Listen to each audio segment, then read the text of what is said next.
Hoka, hey Alita Army. Welcome to the Alita live stream of March the 4th, 2022, where we discuss all things to do with the movie Alita Battle Angel, the source manga Gum, and the greatly desired sequels. Today's title is Manga Alita versus Movie Alita. Now, this is not going to be any kind of competition between the two. Basically, all we're going to do here is just discuss, some images from both, and just sort of discuss where they're similar, where they're different, and also the underlying story behind each image. And right now, it looks like I got it by myself, but that is not a problem because I can always talk about Alita by myself for a very long time. So, and hello out there, Lee Lemon. How are you doing? Down there, I guess, south of Colorado Springs in Colorado. But anyway, it's good to have you on in the chat there, Lee. And hello, Hybrid. Anybody wants to join in the discussion here, you can click on the link. I got it in the chat.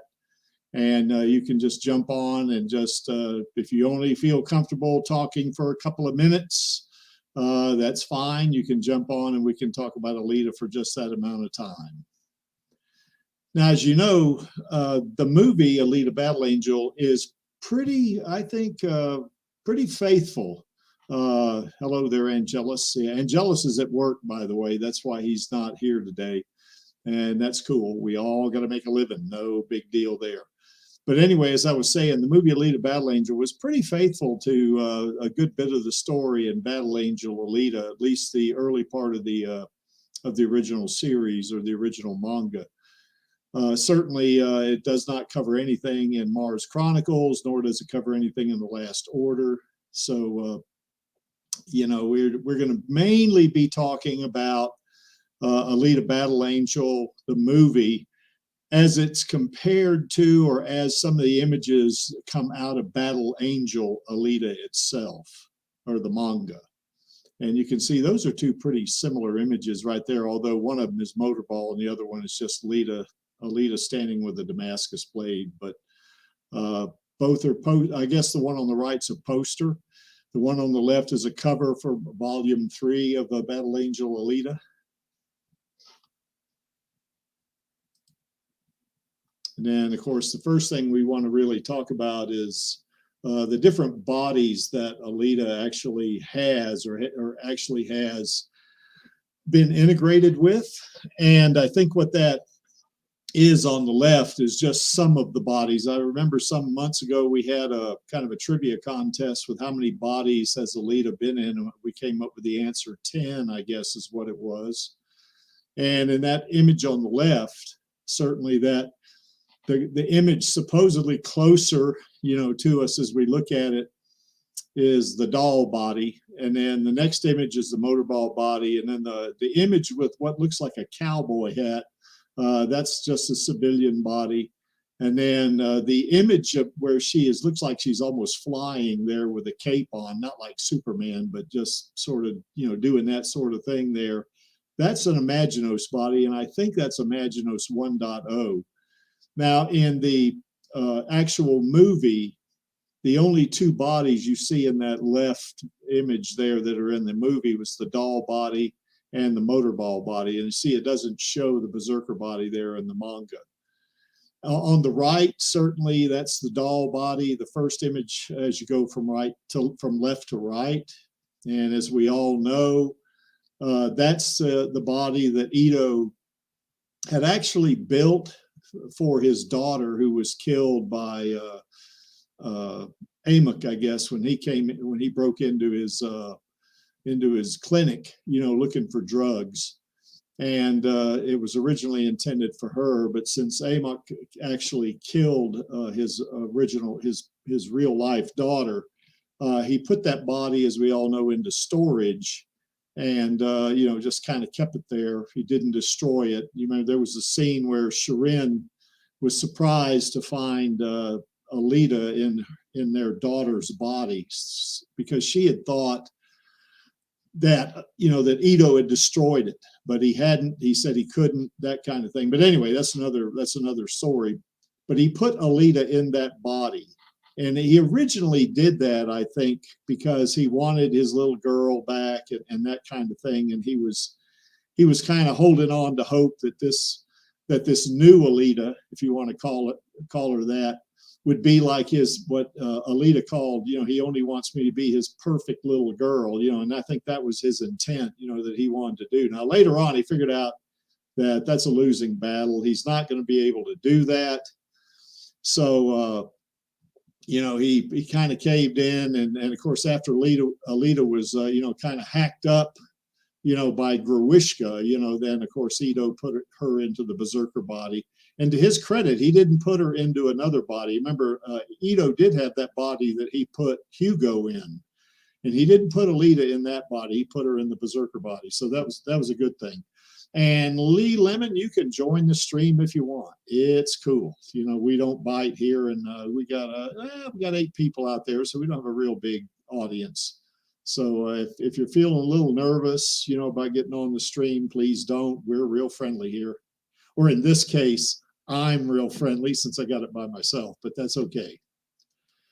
Of course, the second body there in the middle there from the movie, that's the Berserker body. We're all familiar with that one. That's the body that Alita retrieved from the ship. If you remember, she jumped underwater and she walked into the ship and kind of opened it up in the center, and then activated or deactivated that force field that was around the body, and there was one left, I guess. And she actually got that and brought it back to Ito. And initially he refused to put her in that body. He did not want her. I think what he thought was if he put her in that body, it would change her completely. She would probably, or in his mind, would probably make her like a berserker, a mindless killing machine. But of course, as we remember from the scene where she did the handstand and the finger stand and stuff like that, she let him know that, hey, this is still me. I'm in this real powerful body, but I'm still Alita, and everything's going to be good. And I think that was a kind of a neat little scene right there, almost like a father and daughter type thing. And then that body on the far right there, that's the motorball body. And that's the body, hopefully, that, or I'm not going to say hopefully, I'm going to say that's the body we will see in the sequel when she takes on Joshigan, for the Champions League championship, I guess, as she competes against him. And, I think that's Maxie's favorite body right there. He's often called that the Ferrari of bodies, of Alita's bodies. And, we've got a lot going for us there in terms of, what we got to look forward to, because there's 3 bodies, as you can see right there. One would make the case that maybe the body she was in when she was in the zero gravity chamber was a different body itself. But, so I guess that would make it 11 bodies, in what Alita has been in. But because she is in the Mars Chronicles, she was in a couple other bodies. So, as an adult, she was in 10 bodies. And then I guess she was in that extra body when she was in the military, I guess, but, or in training anyway. So we know we got 7 more bodies to look forward to seeing Alita in, when we do get that sequel, when we get the series. And, that's something that we're all waiting to see. And I think we will see that one day. So once again, anybody wants to join in into the discussion itself, certainly you can. I'm gonna put the link back in the chat. You can jump on, and I see that Alejandro Camago's out there, and if you want to jump on the chat, you can. And once again, Lee and Hybrid, you can jump on too as well, and we can talk about Alita. Now, as far as the bodies go on the left, that's only 4. We said there's 10. As we all know, there are 3 Imaginos bodies. And the one you see in the picture on the left there, is Imaginos 1.0 or 1.0, as they would say. Later, Alita gets Imaginos 2.0, which is an upgrade from that Imaginos 1.0 body. But when she's fighting Toji in the Zot in the finals, she kind of gets obliterated like she did when she got blown up by that baby bomb, and and then of course reassembles the folks on Jupiter, I guess, or I don't know if you'd call them humans. They weren't humans, but those on Jupiter. Yeah, that's right, Angelus. Cat Alita or Cat Lita is Creaky's favorite version of Alita, actually, because of that tail. But anyway, once she gets that Imaginos 2.0, she has almost godlike abilities. I mean, the Imaginos 2.0 was pretty good body. I mean, that thing was powerful. But with the Imaginos 2.1 body, she's connected to Melchizedek. She's connected to the singularity or the black hole, which gives her immense power. And of course, being connected to Melchizedek, she has she's networked into a compute power that is much greater than the brain chip that she has in that Imaginos 2.1 body, much greater than, say, M-Body's. He had 3 brain chips and is like still millions, if not billions of times more powerful computing-wise than those 3 brain chips. And one of the things that at least the Creek thinks that gives her the ability to, since it's a quantum computer, she can, kind of run very, many different scenarios of, say, a conflict or a battle or a fight or whatever, and come out with many different outcomes. And of course, knowing that, she can kind of progress the fight in the direction of the outcome she wants. Kind of like that scene in Infinity War when Doctor Strange saw the over 14 million different combinations or scenarios in which the Avengers fight Thanos. And out of those over 14 million, there was only one in which they defeated Thanos. But with Alita, it's a little bit different. She don't have to go into any kind of trance, like Doctor Strange did and all that. She's networked into this body, and the compute power is so great and so fast that she instantly can know, at least in the manga, not now in the movie, but she can know the outcome to many, many different, different fights and battles and things like that. So, yeah, that's true, Angelus. All of Alita's bodies are pretty good, actually. There's no doubt about it. And of course, we all in the Alita army, we think she looks good in all of them. So, that's pretty good there, Okay, I guess moving on to the next one. Now, this is just kind of a stance. And I think that image on the left, I don't think is actually from the manga. It might be. Or it might be a reproduction of a frame in the manga or a panel. But really, they're just, Alita's standing there. She's ready to fight. And I don't recall what the situation was there in the manga on the left. I know on the right, that's where she's face to face with Nisiana.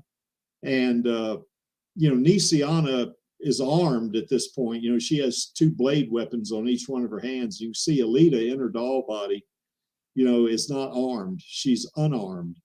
And even at that, even though she's unarmed, she rapidly defeated Romo, and he had kind of like 2 cutting weapons on his hands. And she took him out real fast, with a flying side kick, and then ground and pound him with 11 punches, which, took him out. And then Nisiana, challenged her, and, she beat Nisiana. A little bit tougher fight, but, Alita is so fast, even in her doll body. Nisiana could not stab her with one of those, one of those blade weapons. And of course, we saw Alita do that kind of an upside down double front kick, I guess is what that thing was. And then, sent Nisiana up on up on the side of the building. And then when she jumped at her, Alita did another flying side kick and kicked her against the building, and then, you know, decapitated her with a double kick, you know, of some sort.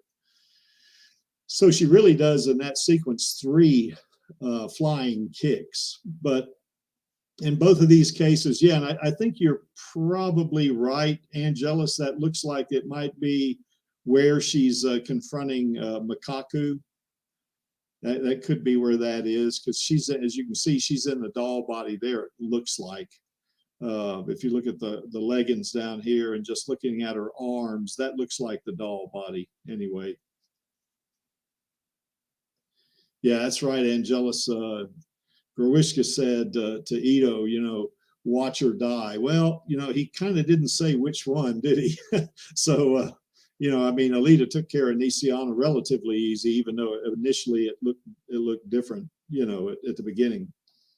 And I guess that when she took on Growishka or Makaku, or if you look at the anime, it's Grushika, I guess is who it is. 3 different names for this character, but you know, he's huge compared to her. He's probably 3 meters tall at least, you know, and she's a little bitty thing. She's 4 feet 11, which is what, like, maybe it's not even 2 meters tall. It's probably, you know, probably 1.5 meters, maybe something like that, or maybe 1 3/4 meters, whatever. So compared to Growishka, you know, she's a little bitty thing, you know, but I mean, she utterly just wiped him out. You know, I mean, definitely too fast for him. You know, he couldn't cope with her speed because he tried to punch her twice and he missed her completely. You know, and of course we all remember the scene where she kind of, you know, jumps on him and then, you know, plants her foot on top of his head and then kicks him with her other foot and then kind of does a somersault kind of thing on top of that wall or ledge, and then comes down and does a axe kick on him, you know. And we just got joined by Alejandro Cremago. How's it going, Alejandro? Yes. And I think you're muted there, Alejandro.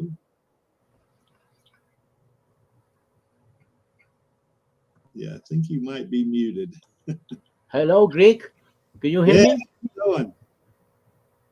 Oh, very well. Thank you so much for your invitation. Very interesting topics today. Yeah, it is a good topic. Oh, by the way, Alejandro, it's Creek instead of Greek, although I love the Greek history. Oh, I'm very sorry with you because I always mistake your name with the Greek, because Yeah, well, I love the Greek culture and I hear you and I remember Zorba, the great film of the 1960s, right? yeah, yep, that's right. Well, I'll tell you, another movie I really enjoyed was Troy, and that was about the Greeks. So there you go. Anyway, that's going down in Colombia there, Alejandro. With so many problems, a lot of rain for every country, with very strong moments with guerrillas and many violence, and with the emigration of the Venezuelan peoples, and with the problem with the international market and all the prices of the food very high. But I think we have a very type of Iron City here, right? Okay. So you do have a lot of Venezuelan refugees? Yes, we have almost maybe 4 or 5 millions of Venezuelans for all the country.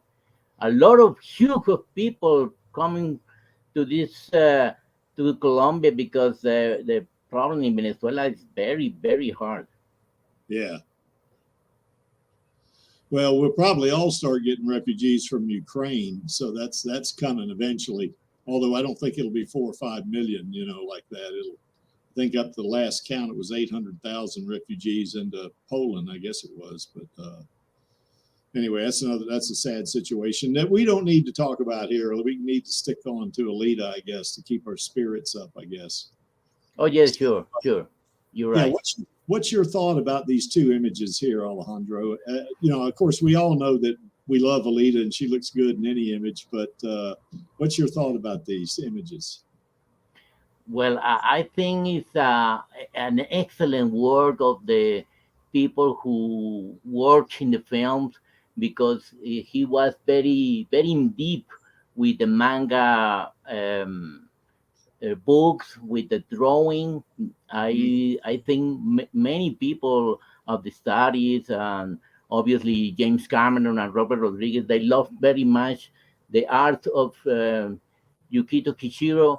So they hard very work to translate all these beautiful images to I think as similar as possible, with absolutely great and wonderful performance of Rosa Salazar.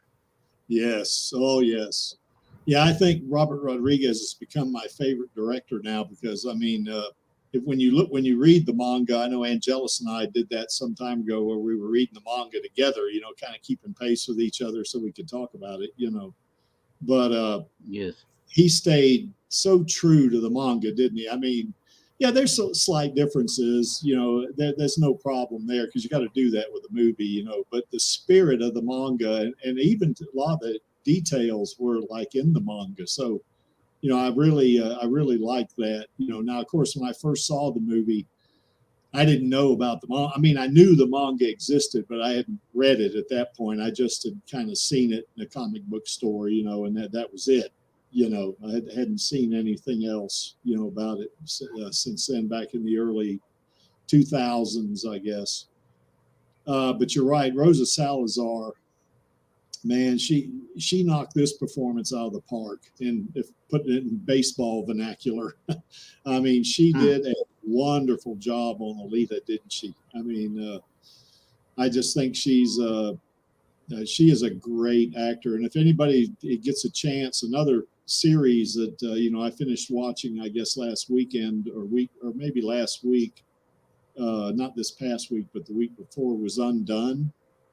And it's really good. Undone is Rosa does a great job in that one too. I mean, she's a great actor. There's no doubt about that. So.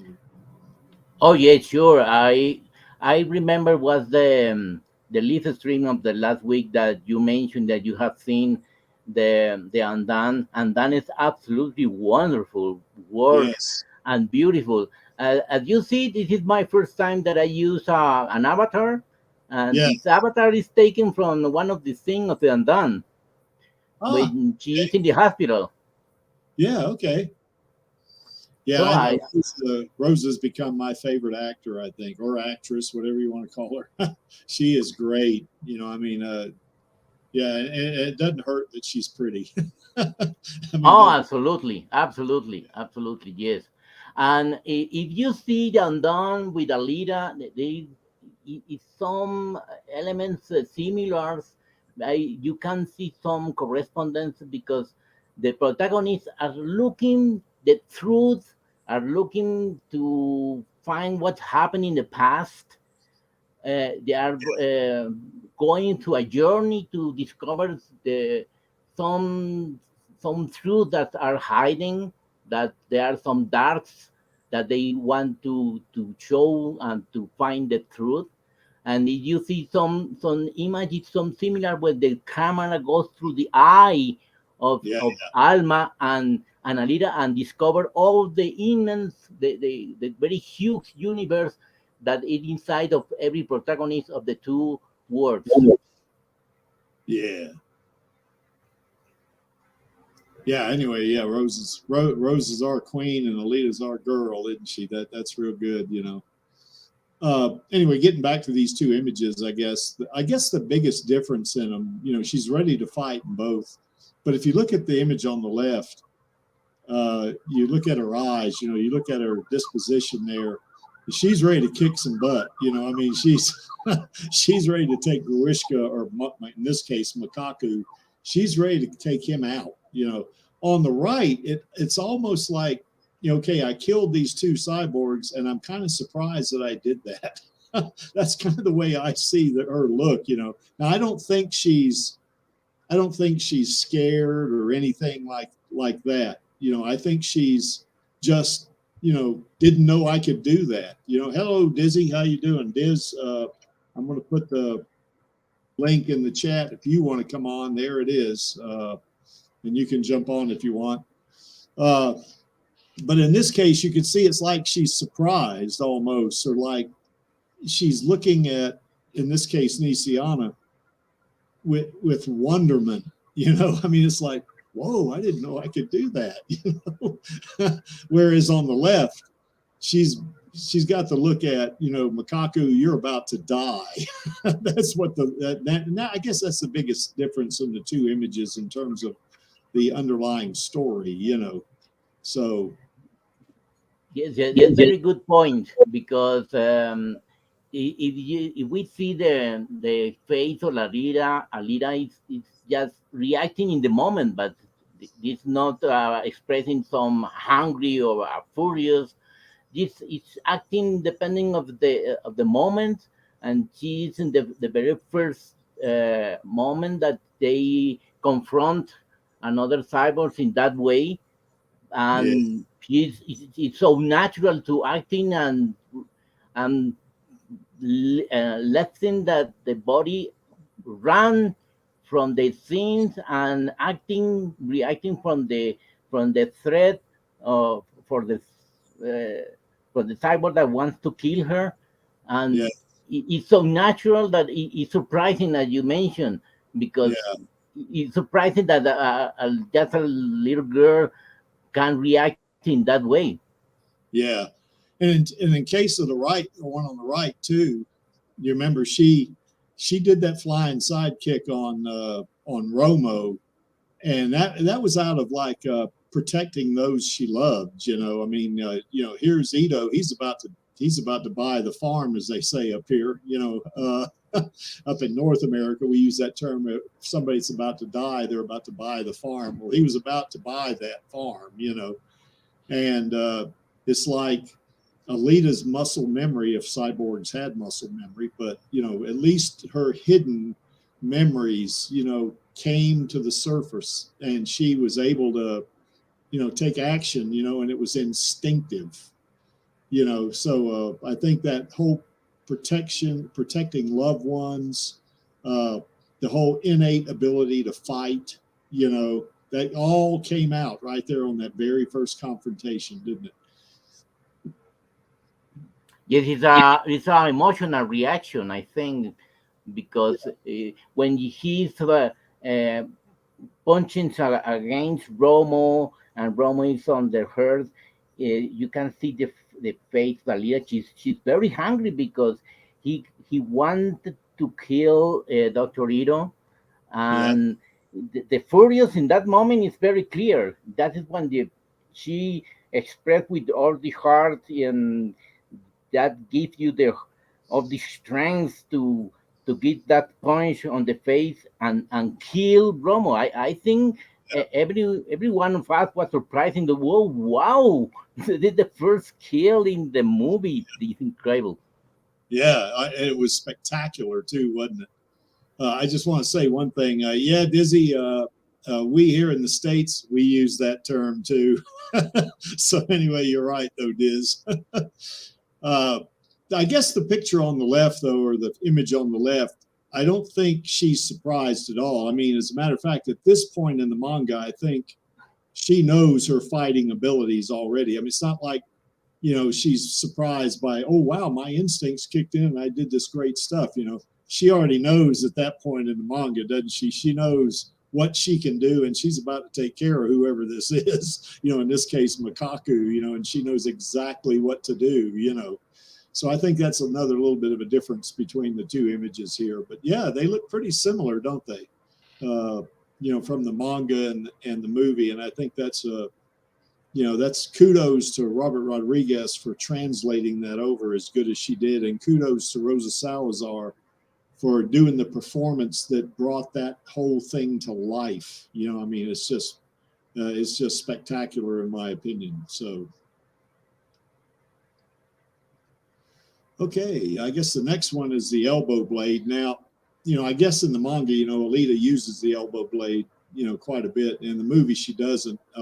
The only The only thing we see about the elbow blade is her putting that Damascus blade into her, mounting it into her forearm like she's doing. Now you can certainly look at that and tell, yeah, she can cut you pretty bad by just trying to hit you with a forearm, with that one, which she does that in the manga, obviously, But that is one of the Panzerkunst, one of their techniques is called the elbow blade, and I think we covered that, I guess, when we did the German stream, which was kind of hilarious because half of the translations were way off, of course. But yeah, with this is kind of a on the right, they both know, and on the left, they both know they know all about this technique. Alita knows about elbow blade at this point. Now, she may not know what it's called. I suspect she does. But on the left, she definitely is very familiar with the technique, and I can't remember exactly what panel this one was from either. But, it's very similar, as you can see. And this is another area, I guess, where the movie, very, very accurately, transported what's in the manga into the movie itself. Any thoughts there on this one there, and Alejandro? I think the treatment of the Damascus blade in the film, we can see some difference from the manga. I think that Robert Rodriguez gives you a very, very strong presence and importance of the arm. And as you remember, the first time when Alita is with Hugo and they are she's eating the chocolate, and Hugo shows her Zapan, the very, very first phrase of Alita is, "Look at that sword."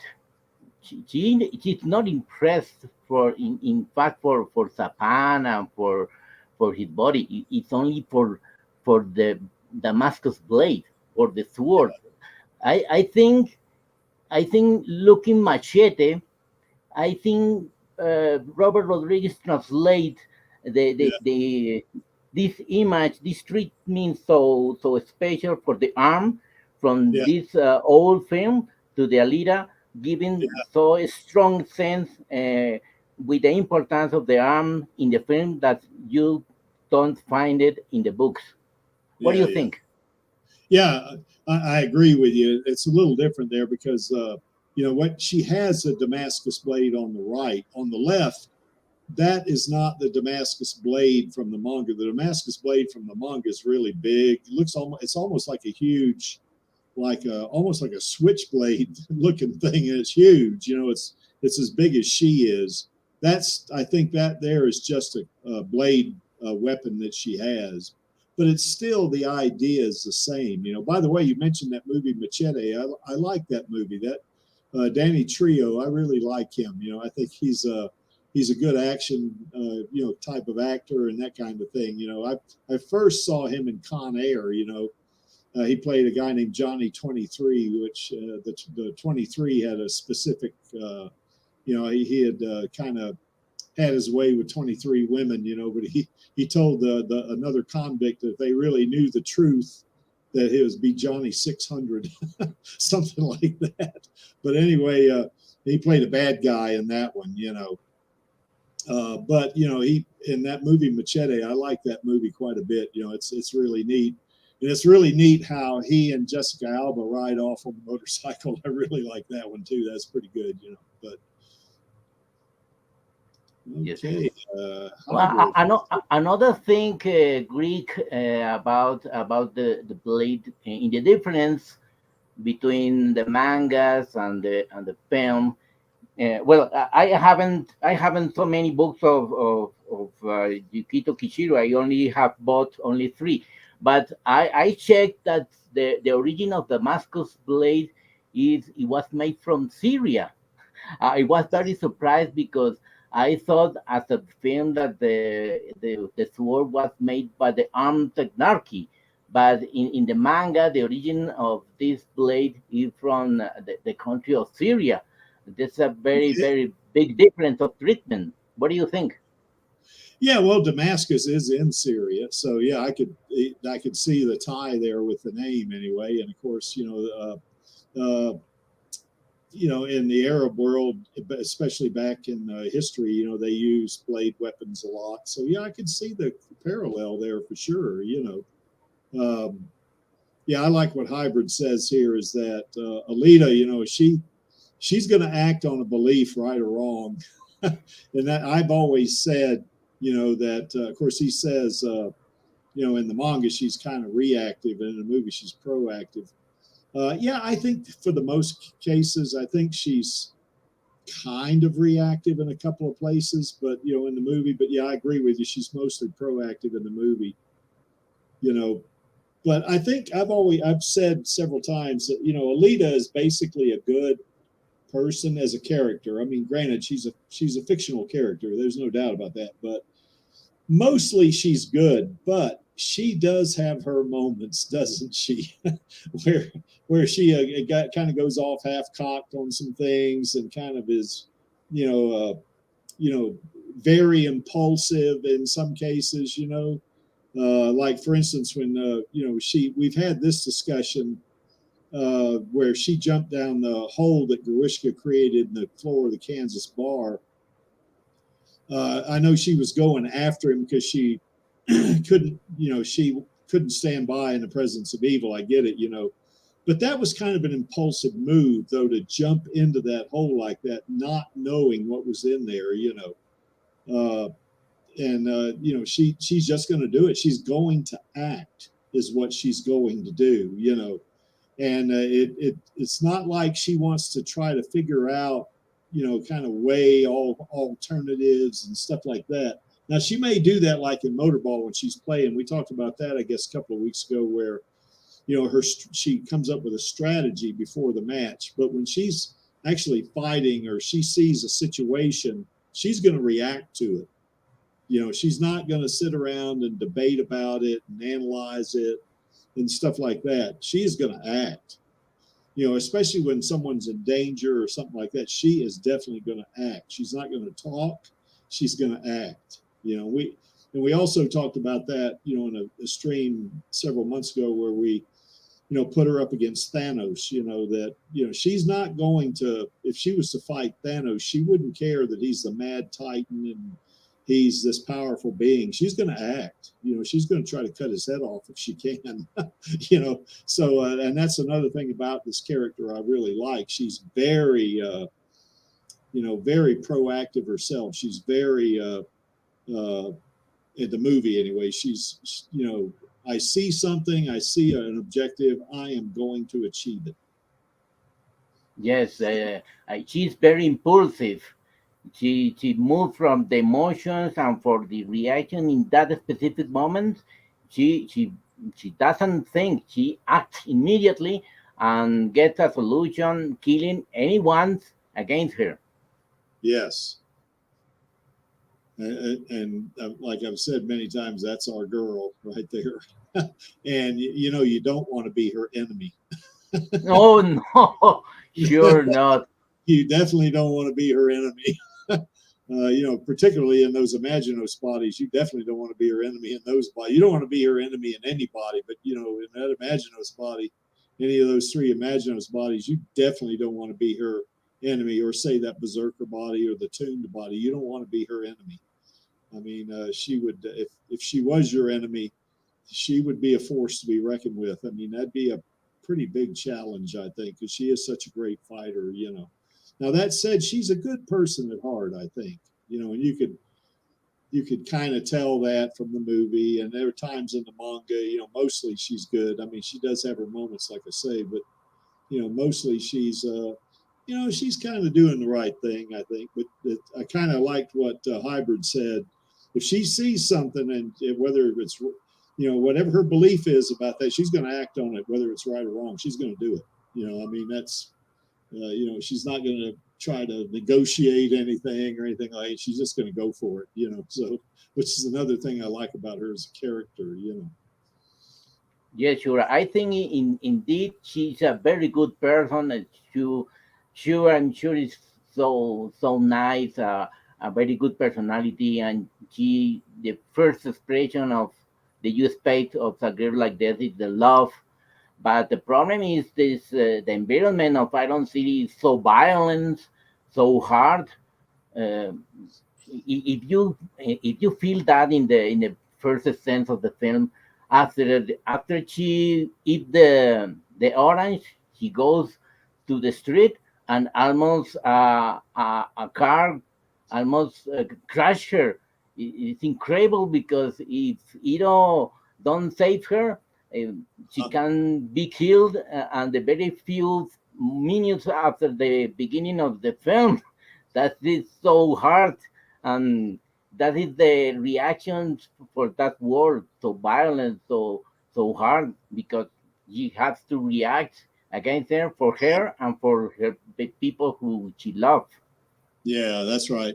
And she, like you say, she's very much like a creature of her, created by her environment. It's like you mentioned, where she lives there in Iron City and stuff like that. It's a very tough place to live. I mean, the crime is rampant. People are, they are very taking their lives in their own hands if they go out after dark. It's particularly in certain areas, and it's very violent. And I think that kind of also shapes her, even though she's good at heart. She has to be violent sometimes, doesn't she, to protect folks she loves and stuff like that. So, Sure. okay, see, let's take a look at the next one. Now, the plasma weapon, that is something that I really liked this when I first saw the movie. That she had a plasma weapon. I remember the first time I saw this scene, I went, whoa, that's pretty cool.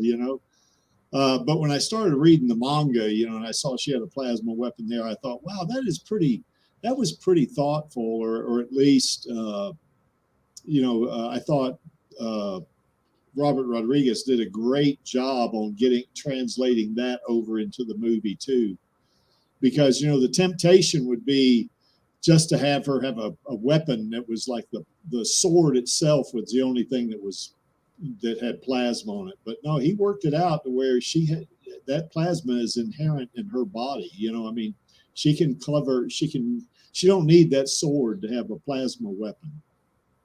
And you can see there on the left, she's about to punch somebody, it looks like Alita is. And I'm not sure what I think that's just an artist's reproduction there on the left, but it's based on a panel in the manga, I think. And I can't recall what that was, but of course on the right, as we can see, that's where after Ito puts her in the berserker body, and of course she's in I don't know if you'd call it a medically induced coma or something like that, whatever that was, so he could operate, and install her or integrate her into that berserker body. When she wakes up, she does all that cool stuff, with the handstand and the finger stands and stuff like that, and kind of, test out that plasma weapon. Now, I thought that was done extremely well, to show that, Alita's now, not that she wasn't powerful enough in the doll body, but in the berserker body, she was a quantum leap above the doll body. For one reason, she has that plasma weapon.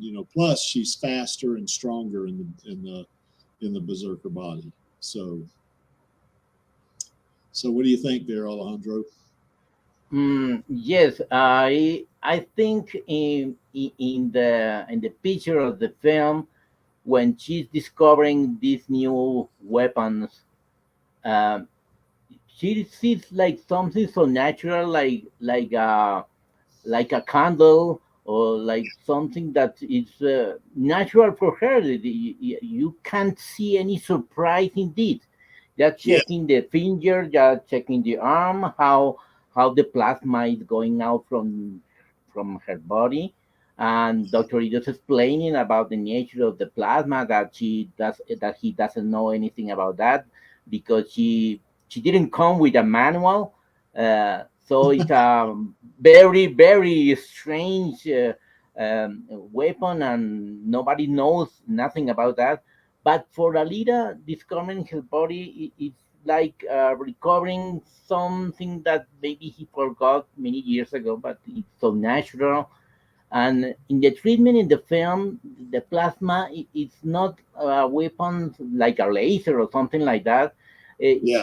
We can see the plasma is a special connection with the berserker, with excuse me, with the Damascus blade, because the plasma goes from the arm to the Damascus blade, giving the power to cut any material and Yeah. to destroy anything. But Yeah. in fact, maybe you can tell us in the manga there is another functions of that plasma weapon, but in the film that the only I know for the moment, I only checked this connection, giving more powerful the plasmas going with a very strong energy to the master's blade. Yes. Well, we've had that discussion, a couple of times, about the actual plasma, whether it's, whether, the blade itself, the Damascus blade, could generate plasma. And I know Maxie thinks it can. I think it can, but I think I think what's most impressive about Alita is that she doesn't need that Damascus blade to use her plasma weapon. She can definitely use that plasma weapon without the blade. She can, and we talked about this too when we had comparing her against the Jedi or the Sith. That if she was to fight like a Sith Lord, in Star Wars, and they disarmed her, took that blade away from her. They really haven't done a whole lot because she still has a plasma weapon even without that blade. So I think that I think that either way. Well, here's one that Lee Lemon thinks that is yeah, and I agree with this, that whether or not the Damascus blade can generate plasma is something we can debate, but it definitely can channel it. It can channel that plasma all throughout the blade. And you remember at the end there, that scene where she's holding up the Damascus blade up to Zalem, her whole hand is engulfed in plasma. Yes, with plasma, right? Yeah, so I mean, it's not like the blade just had plasma on it. Her hand had plasma all around it, kind of like the picture on the left. You see how she doesn't have a blade there, but you see the plasma all around her hand. It was sort of like that. Yes, sure. The plasma from her body goes to the sword, giving more powerful.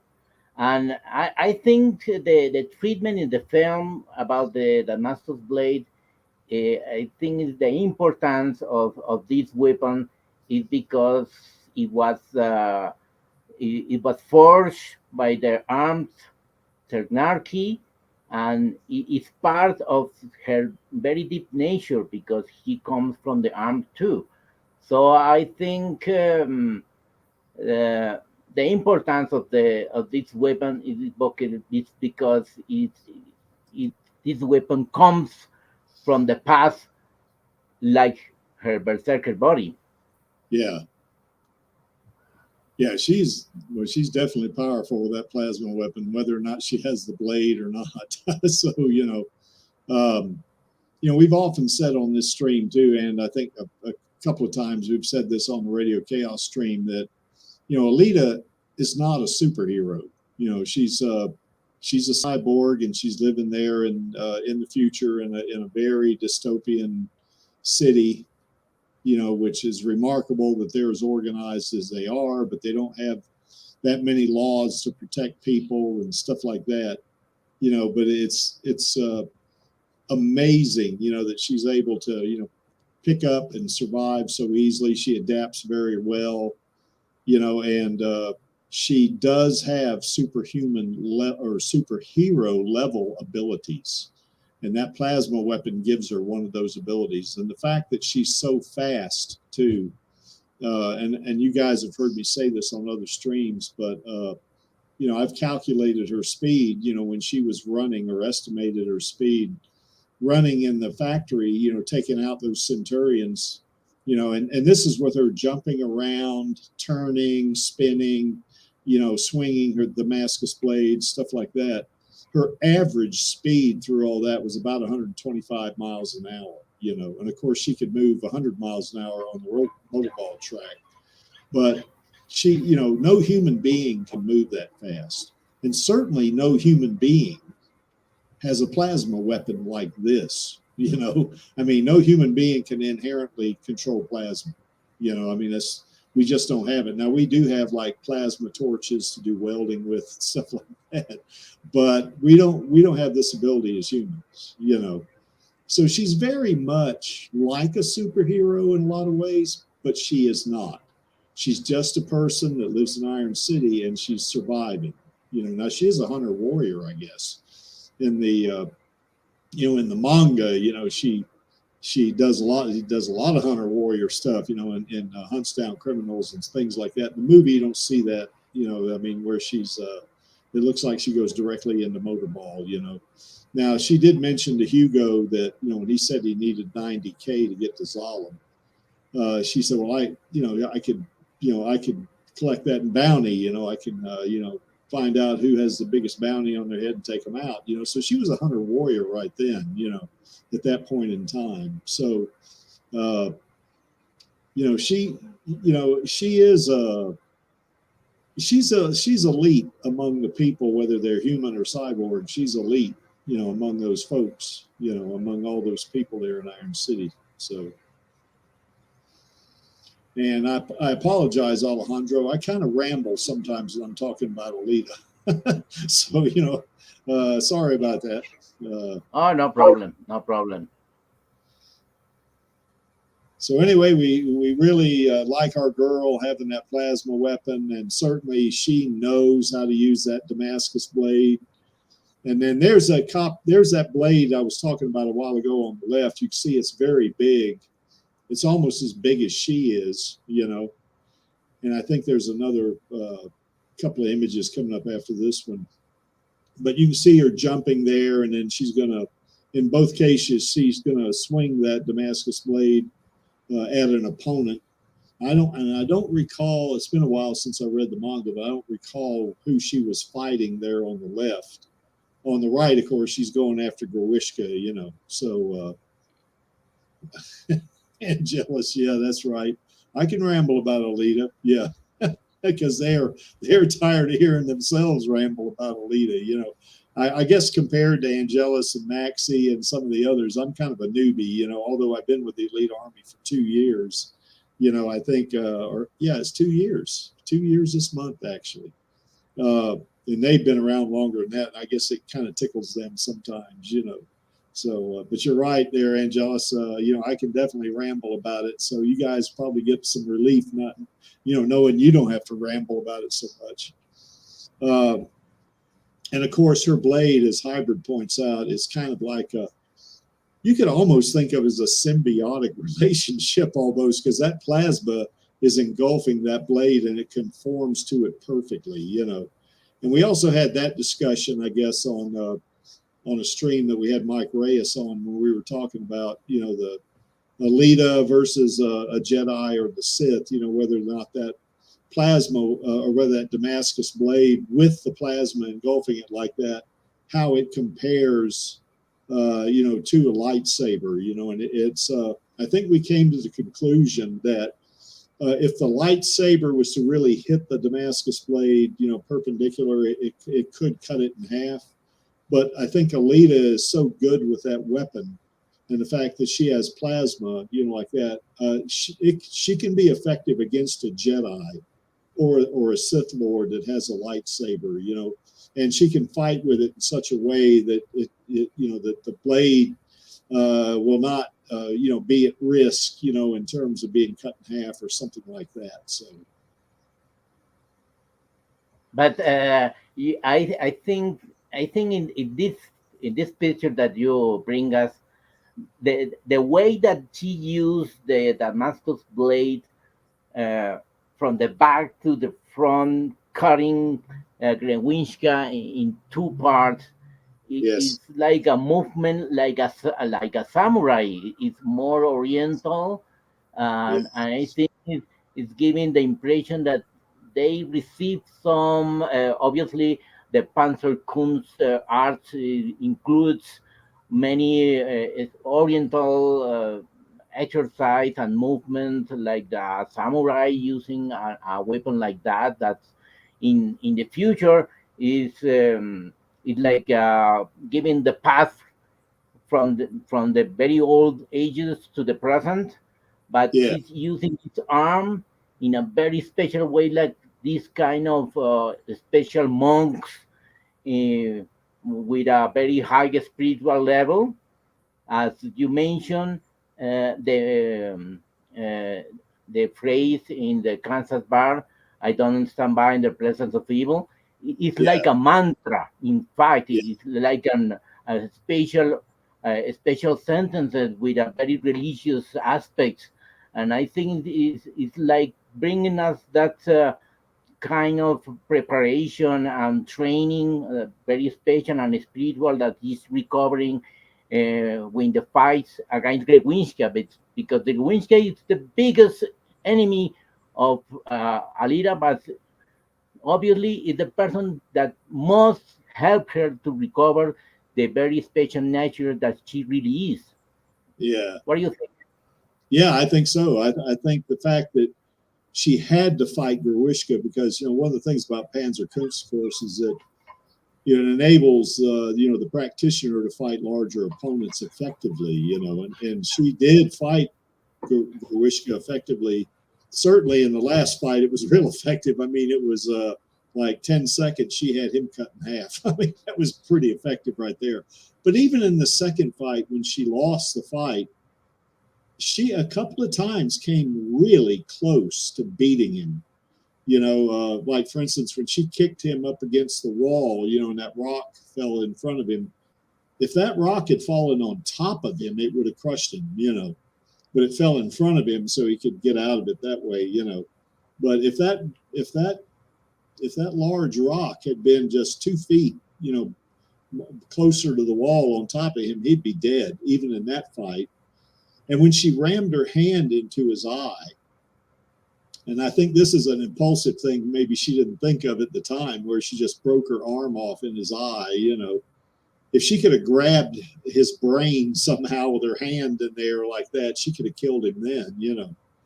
So even in that fight, she fought him effectively, even though she lost that fight. And certainly the first fight, she fought him effectively too, because she cleaved his arm off with an axe kick, which was, another one of those surprise moves she had, and that was in her doll body.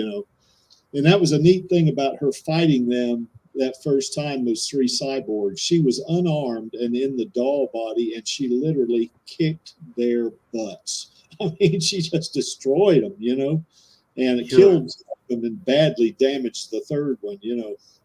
So, yeah, this is not a person that you want to have as an enemy, I think.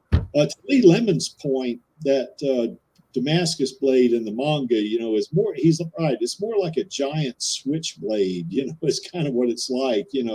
Whereas in the movie, it's more like a sword, like any sword, except it's got some special, kind of like printed circuitry on it or something like that can channel or at least control the plasma that goes up and down it, that kind of thing. So, but Lee, you're right. There was a guy on YouTube, I saw that, where he actually built a Damascus blade. I think that was on Shadiversary, I think. Anyway, y'all can look that up. But there's another, and I can't remember the name of this YouTube channel this is on, something about technology hackers or something like that. I can't remember, but they actually even built a lightsaber. Now it wasn't a lightsaber like what you saw in Star Wars. It was probably closer to the Damascus blade with plasma on it. But it was pretty cool looking. I mean, it looked like a lightsaber, and it's pretty neat. Now the difference was that the guy that was wielding that lightsaber that they built, he had a big old backpack, a power pack on his back, it was pretty heavy, and he could still swing this weapon, and it did look like a lightsaber, so anyway, you could check those two out, if you I don't know what you'd put in the search engine in Google. I mean, not Google, in YouTube, and you would find it. But I think it's Shadowversary that the guy I think that built that Damascus blade. And did you was surprised in the scene that he killed Lewinsky, that she cut in two pieces, but she moved front back and she didn't see how Lewinsky goes from the both Yeah, sides. yeah, She's looking to Vector, and yeah, Lewinsky is falling in two parts, but she didn't need yeah, to check back. She yeah, knows that it's going to the both sides, that no against her. It's in the left and the right, but yeah, yeah, that exactly. is how she managed this the technique using that weapon and the effects over the enemies. That Yeah, was really great, brilliant. yeah, it was. I mean, it was. You could see that it was very instinctive. Her whole movement there, the technique. You know, in the novelization, it explains why she turned around like that after she sliced him in half. Because in the novelization, Grishka is you know, after when he's cut in half, he's spewing heart's blood and cyber blood, and she didn't want to see it because it was a gross scene. You know, it gross her out or something like that. You know, but when she ran that Damascus blade through him with that plasma engulfing it, she knew he was dead. You know, because at that particular point, I don't know how hot that blade would have to be, but my sense is it would have to be hotter than just a couple of thousand degrees because, you know, the metal would probably resist it for some period of time. But that Damascus blade went through Grishka like a hot knife through butter, you know. So who knows how hot that thing could have been. It could have been 10,000 degrees or 20,000 degrees Fahrenheit. You know, I mean, it could have been, you know, or to say 10,000 degrees Celsius, you know, it could have been that. You know, of course, they don't tell you, you know. Uh, I know I did a stream some time ago that where we talked about the various weapons that Alita had, and it could have been anywhere from say 1,500 degrees to 1,000,000 degrees. I mean, there's just no way of telling just from that scene, you know. But it certainly was hot enough to cut through that metal that Grishka had, and literally, you know, a fraction of a second without any resistance of that blade going through him, you know. And it's like she knew it, didn't she? I mean, it was like something that was kind of like an instinctive fact to her that she knew he was done, you know. Sure. And that was pretty cool, you know. And I like the way that stance, you know, when she comes out of it, you know, and uh, they cut over to Vector, who's looking at her like, and she kind of looks over at him, and of course she turns the plasma off, and we looked at him, and I thought, even the first time I saw the movie, I thought, okay, this is an oh shit moment for Vector, like, oh crap. Was in big trouble like that, especially seeing how easily she dispatched Grishka. You know, now, yeah, granted, he did surprise her, you know, by, you know, puncturing her with that grind cutter, you know, but she healed really fast. So it had no effect on her almost, except it probably surprised her when it hit her, you know, but then she looked down at her side and saw it heal, and it was like, okay, I'm good. So, you know, uh, and then did her thing, you know. You know, hybrid, that Alita's brain is somewhat programmed. Yeah, possibly, but I think when she had a human brain, I think it would be more or less it's probably more of a result of her training in the military, you know. And I think Lee Lemon had kind of a good thing there, that he said that, you know, that the military trained these soldiers, in which she was a soldier, you know, or these berserkers. And of course, they learned Panzerkunst, they learned how to fire, they knew how to shoot firearms and stuff like this, you know. And when you go through any kind of training like that, you know, whether you're an armed berserker or you're a human in the army or whatever you are, you know, they want you to be able to execute what you learn in the training instinctively. In other words, you don't have to think about a technique. You just do it. You know, it's like writing your name. You know, you don't have to think about each letter as you write it. You just write it. You know, and that's kind of what the training does there. Now, I will say this: in her Imaginos bodies, she has a brain chip, you know, that's been imprinted with Alita's memories and even her consciousness, you know, and you know, that could probably be partially programmed, you know, where she could switch into autopilot like you got there and do that instinctive stuff. But you know, when you do, I know when you and we've had Dan on the stream a couple times. You know, the idea behind practicing techniques in martial arts is so it's automatic to you. You don't have to think about how I'm going to throw the punch, how I'm going to turn my hand, you know, what angle my arm is going to be in. You don't think in those terms. You just do it. You know, it's just automatic. And I think that is true of Alita, even when she has a human brain, because she's remembering all of this stuff that she learned as an armed berserker, you know, and the more she remembers, the more instinctive it becomes. And of course, the more she knows about herself or she discovers herself, you know. So anyway, that's my thought. And yes, would she fight to the very last breath? I think that is true because when Gerwishka, you know, he could have killed her, you know. I mean, if Ito and Hugo and McTeague hadn't have showed up, she'd have been done for, you know. But, you know, it's like she didn't care. I'm going to ram my hand in your eye. I don't care what. So I think that's what happened there on that one. You know, I think she's just got that warrior spirit, you know, is what I would call that. You know, it's just that, you know, I'm going to fight this, whatever it is, you know. And I remember when she mentioned that only the live and death situations she need to live that kind of scenarios that really help her to remember who really she is when she tell to Dr. Ito that she wants to be a hunter warrior.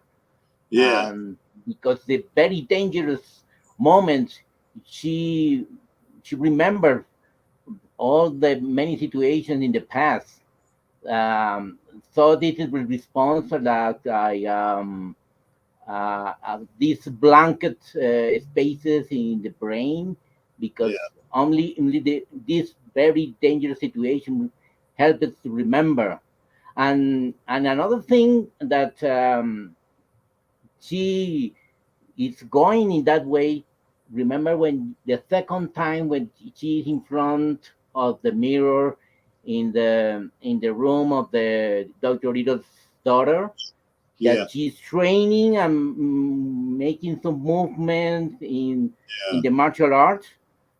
Yeah. She's remember, but she's looking herself at a new dimension, because she's in this moment she's recovering that that's that training, that exercises, and she's in the way to recover the really nature of her whole humanity. But it's very special join with this training in the body and the mind. Yeah. She did those movements naturally too, didn't she? It was real smooth, you know. You know, in the novelization, it speaks to when she punched at the mirror and she stopped short of breaking it. You know, what they say in the novelization is her fist stops 1 centimeter exactly from the surface of the mirror. You know, which would imply very high level of training. Um, Sure. yeah, one thing I guess, yeah, Hybrid brought up. He said I didn't mean to say programmed, I guess, or something like that, but he has another thought here is that when Garishka, you know, picked her up by her hair and she ended up ramming her hand in his eye and stuff like that. She was, I think she was in some despair there, but I think she also had a visceral anger too. You could see that in the look in her face when she was, just before she recalled that, that training that was in the zero gravity chamber, and you're absolutely right. All of whatever she felt there, if it was fear, despair, anger, whatever it was, that was overshadowed completely by her perseverance and determination. I am going to launch myself at Gruishka, and I am going to hurt him. And she did just that, didn't she? So that's, I think, another thing about the character I really like. That is, we've said several times that is probably her biggest asset there, that perseverance and determination. She has an objective, she is going to achieve it. So if you're her enemy and you're her objective, you're in big trouble. Because she is, if her objective is to kill you, then you're dead. That's just the way it's going to work. Sure. Yeah. Yeah, I agree, Angelus. We need to get that sequel. I don't think Disney's listening to this stream, but if they were, I'd say give Alita her sequel. That's for sure. So, and then here's another thing with the Damascus blade. You see actually there the size of that blade. I mean, it is as big as she is. So it is like a huge or a giant switchblade, And even though it's big and it's heavy, she is very strong, in that berserker body. I think in that one she might be in her tuned body. I'm not sure about that. Kind of looks like the tuned body. Anyway, Angelus, if you remember, put it in the chat. I think that is the tuned body, though. Whereas on the right, certainly she's in the berserker body. But you can see, in both cases, it's like a natural thing for the character to actually be wielding and controlling this weapon. Now in the tuned body, I don't think Alita has. I don't think she has that plasma weapon. In the berserker body, certainly she does. Now she does get the plasma weapon back when she gets in the Imaginos body. But in the tuned body, I don't think she has it. But look at, it's kind of like how natural that blade is to her. It's almost like a part of her. Sure. I mean, it's it's kind of like what they teach you when you use. Yeah, that's right, Angelus. That's a good comparison right there. Yeah, it's what they want you when you're training with weapons in martial arts. They want you to consider that weapon as like an extension or a part of you, and that's what Alita does here with any weapon. I mean, she not only knows how to use a Damascus blade, but she knows how to use firearms too, which you don't see a lot of that in the movie, except when she grabs that, Gatling cannon and fires it, shoots it at that deckman, But anyway, we got something coming up on that too. So what do you think? I think, let me tell you that in that picture, the Damascus blade is like an extension of her arm, because yes. It's like a laser in this moment. As you mentioned, it's like a laser of the Jedi, because the light goes to the arm, to the weapon, and give you more versatility and maybe speed and the possibility to cut anything in the world. Yeah. So that is very interesting, the way that she joined his movement with this arm in a different way, that she threw it, the weapon, when she finds that Japan is going to kill Hugo. Yeah. That she stopped Japan and she threw the weapon, because in this moment the most important thing was protect Hugo. But after that, when she recovered the Damascus blade and cut the face of Japan, and she never is going to live the weapon. Yeah. It's going with her like part of herself, like an extension of her very special technology that comes from the armed anarchy. Yes. Yeah. As a matter of fact, when she does grab that weapon, she slices his face off. That was a natural movement, wasn't it? That was very Yeah, natural. she didn't do any training for that because Yeah. this is the first time that they take it. So that's the way that the very dangerous movement because Zapan is going to take her the head of Hugo. She reacts in a very instinctive way, Yeah. take the Damascus blade and cut the face. Given the most strong cut, cutting the essential of Zapan, that is her beauty face. That is the punish of Alita against Japan because he's threatening the life of Hugo. That's Yeah. very interesting. Well, she certainly handled him pretty easy at both times. Yeah, that's that side kick that she kicked him with that sent him 15 feet, against the wall there when he was trying to kill Hugo. Is like her reaction was, "Oh no, you're not. You're not doing that." And that was to me, it was sort of funny, to see, little bitty Alita, and I also like that when she was fighting Grishka, but little bitty Alita over these big cyborgs, is just dominating them, like that one scene when she takes off Grishka's arm, and she's got Ito's rocket hammer, and here's this guy that's 3 meters tall, and she's like 4 feet 11 or 1 3/4 meters or something like that. She's making him back off, and he is really just backing away from her. That was a really funny scene to me. Sure. Yeah, but I like what you said there. It's like an extension of her arm in both cases. It's just a natural. It's almost like it's one of her appendages, almost. She knows how to use it. I would say one thing though, Alejandro, is that. I think now I don't remember seeing this anywhere in the manga, any of the mangas, but she probably did get some training on how to fight with a sword when she was in the armed military. Now it certainly doesn't say that anywhere, or at least I don't remember it.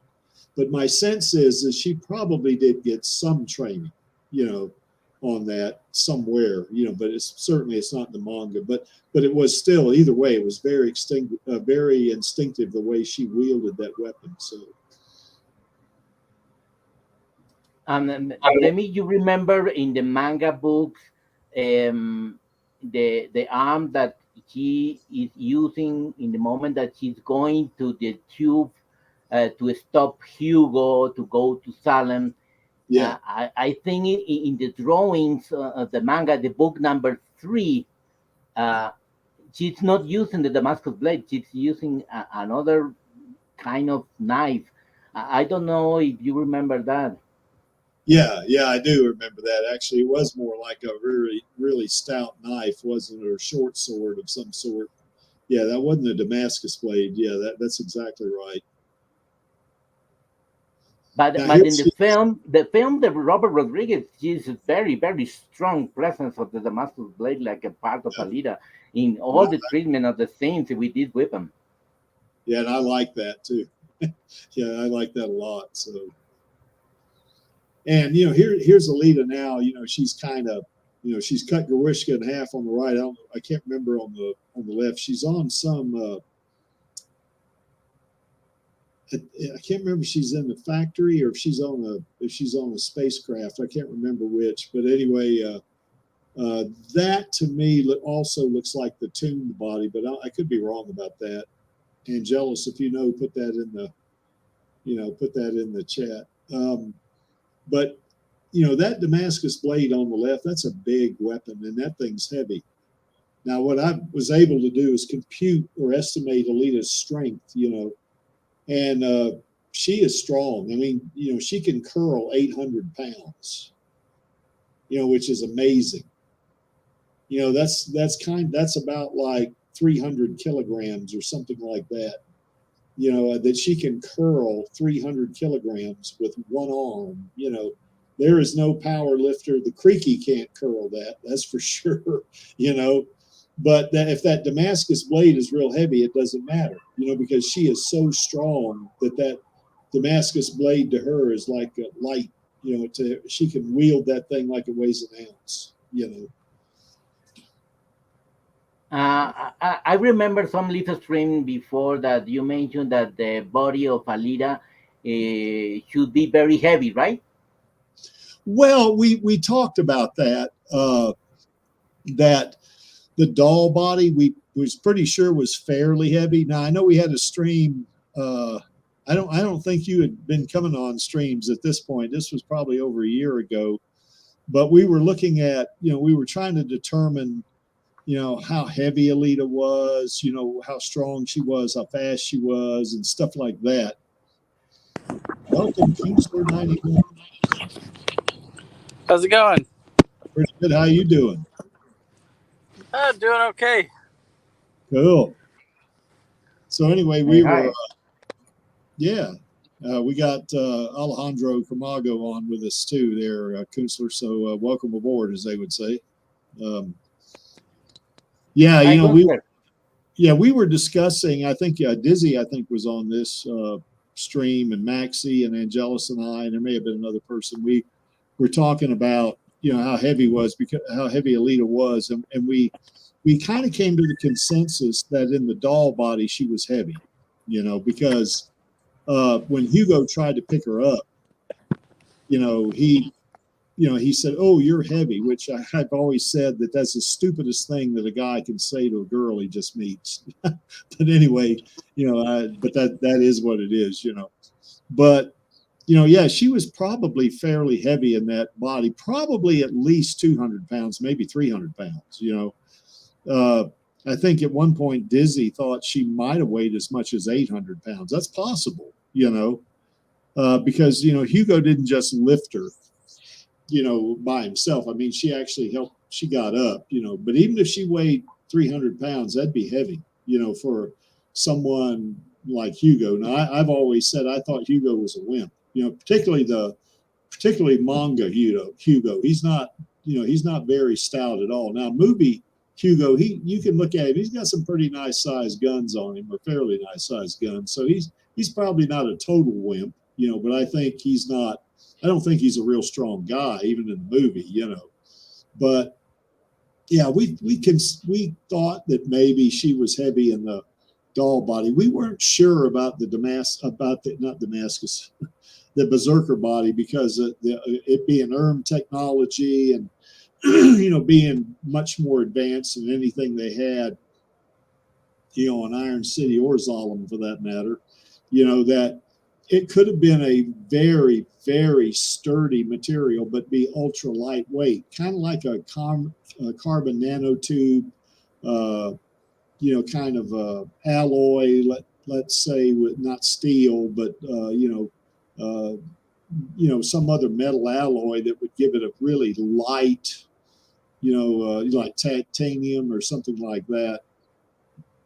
Kind of an alloy that when you put them together, it's real light, but it's very, very durable, and it could have been something like that. And of course, you look at her muscles on her arms, that looks like to me like a very, not plastic, but, something very flexible, to where it can flex, kind of like a human muscle would, and we couldn't figure out if that body was super heavy or not, My sense is that it was probably somewhat heavy, but maybe not as heavy as the doll body. And the motorball body, we didn't know because, we kind of thought that, well, it's got to be light because they're going to go fast, but we weren't sure about that. So my thought process on like the weight of the body is because it's a machine, because the body is a machine, and you're likely going to be using some type of, alloy for most of the components, and even probably like some type of, like even the muscle tissue would probably be actuators, or something that can be actuated but still have like a almost like a living metal, as if you were, with future technology. But if you think about it, like most strong metals are going to be heavy, because even titanium, as high of its tensile strength that it is, it's extremely flexible. And yes, it's light, but it's not like it's not that it's that much lighter.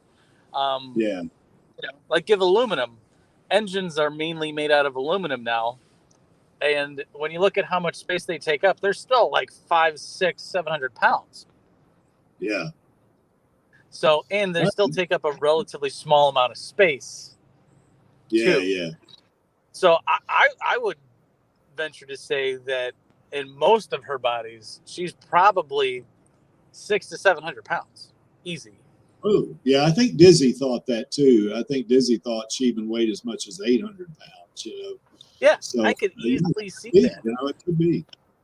And when you're dealing with mechanical actuators, like as long as they can handle the torque and the horsepower, or the physical momentum without bending or braking, speed's not an issue as long as you got power.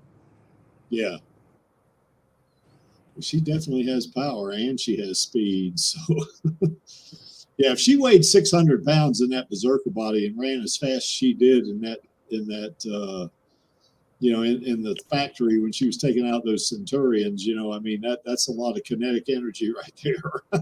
I mean, she is pretty awesome in that scene anyway. So, but let me tell you something. If she is so heavy, I think, in my opinion, the antimatter heart in the core of her and the nanotech, with a, like Consul said, with a very special alliation of materials that comes from the armed anarchy. Maybe it's so strong, but in the same time it's so light, and she can control it, that you can see how he jumps over the houses of Iron City.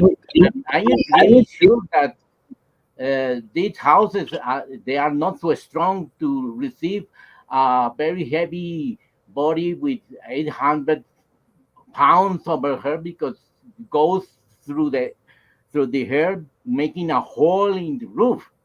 So I think the body, it could be so light that it can jump with a so very agile way over the roof of the houses and move so fast, because the technology of the body is a very high level that she controls, and maybe the alliation, maybe he can make it to move in a very fast way with not so heavy conditions, I thought. I see your point. My only thing is she's got that antimatter microreactor heart, which of course Ito, told her that you could power Iron City for years with that thing. That is immense power right there. And to Jeff's point, if you've got a ton of power, and you got just a bunch of it, you can move that thing pretty fast. Even if you weighed 800 pounds, if you had that kind of power, I think you could do it. But what I would say, though, is kind of what Lee Lemon brought up here. And we don't know, he said if she was too heavy, her feet would be breaking through the floorboards. We don't know, like in Ito's clinic, they could be on concrete. But now upstairs, when she was up there, that would certainly be that would certainly wouldn't be on concrete, probably. But what they would have is some kind of metal beams. And we've also had that discussion, that they probably still do have steel 500 years from now, and they probably got beams in there, because that thing at one point, I think in the novelization, I think they might have said it was a casino at one point. Ito just turned it into a clinic, So we don't know what it's made of. We don't know how it's built, or the structural integrity of Ito's clinic. And when she's walking, certainly on the road, or say on the sidewalk, that certainly can take 800 pounds. I mean, a road can take cars driving on it. those cars are like 4,500 pounds, even and trucks are even more, So I do think, although I didn't see too many trucks, I guess, in the movie, but I do think though that I don't think she weighs 800 pounds. I don't even think she weighs 600. I think she might weigh around 300, perhaps. That way, if she did step on a board, her foot wouldn't go through it. But who knows? We just don't have any. We don't have any frame of reference, that we can compare to, that would help us determine how much she weighs. Because the fact that she can jump 30 feet in the air like what she did when she was attacking those centurions, the power of her heart could certainly propel her that high. Even if she weighed 2 tons, probably she could jump that high. And I think Dizzy pointed out that probably that 20 to 30 feet that she leaped in the air is probably the lowest she would jump. Who knows how high she could jump. We know she could scale buildings and jump over roofs, like you said. Now, that's kind of another thing. Like I said, like it's almost like she's a superhero doing that. She has those level of abilities. Well, let me tell you that I think that the material of the berserker body is like some people think like the UFO technology, like the ovnis, like the UFO, these special ships, that the material is so light but it's so strong too.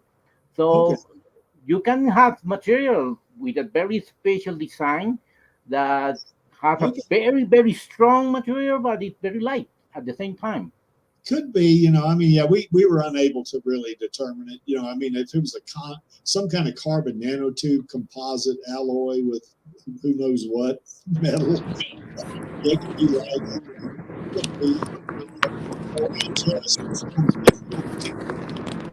talking about there. Yeah. So anyway, yeah, here's a good point. Alita gets launched very hard into. Yeah, that's right. So if she was really heavy, what would it do, to whatever she hit, if she hit like a wall or something like that? Yeah, that's a good point. The inertia would, it would dampen it, I guess, with her forward motion or something. I don't know. Yeah, depends on how hard she was actually propelled. We just don't know. Because those cyborgs she was racing against, they're pretty strong too. Now I would say that she had a order of magnitude advantage in strength over them. I think that, but yeah, we just don't know. We don't have enough to go on, I guess you'd say. So, I know all those estimates that I did on that. Well, one thing that when you look at it too, because there are moments like in the manga, even if it's like Last Order or things like that, when she has the Imaginos body, when she first gets it, when she's fighting like those MIB bots, like she gets slammed into a wall, like hard, where like the wall's crumbling, and like obviously that requires weight and inertia to get that to happen. My thing is too is like carbon nanotubes, to a point, they have a high tensile strength. They don't necessarily have a lot of flexibility. That like carbon nanotubes, as soon as you have a lot of side force to them with how they're bonded, like once they start to break, they break. Like they don't bend, they snap.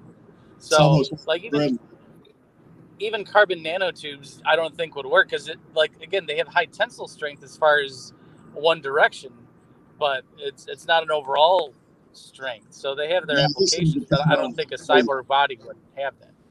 Yeah, I guess it depends on how they did the alloy or something, what they use. So yeah, we just don't know. Oh, by the way, Angelus, yes, I am on the side of Alita having the Uru. I think she is really great in that area, of course. But she is my niece, so careful. So anyway, yeah, here's a point Angelus had. What do we think Crimson Wind's cyborg body was made of. I mean, we only got just a couple of glimpses of her, didn't we? Although in the movie they showed that still shot, it looks like a white dude to me. But anyway, you know, I guess it doesn't matter. In the novelization, there's Crimson Wind's a black girl, you know. So I don't know, but we don't have any information to go on there. I would assume that it's probably not ERM technology, so the metal, whatever she was using, you know, in her body would be, you know, probably consistent with what the other cyborgs, particularly in the Champions League. Now, not so much in the second league, you know, especially that tryout. Those were just a bunch of clunkers, I think. So, you know, those guys that were trying to kill Alita anyway, you know.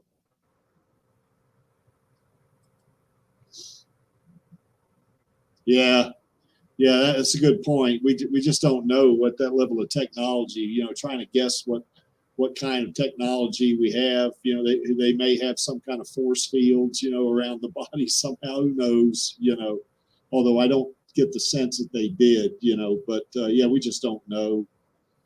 You know, it'd be way beyond anything we have today.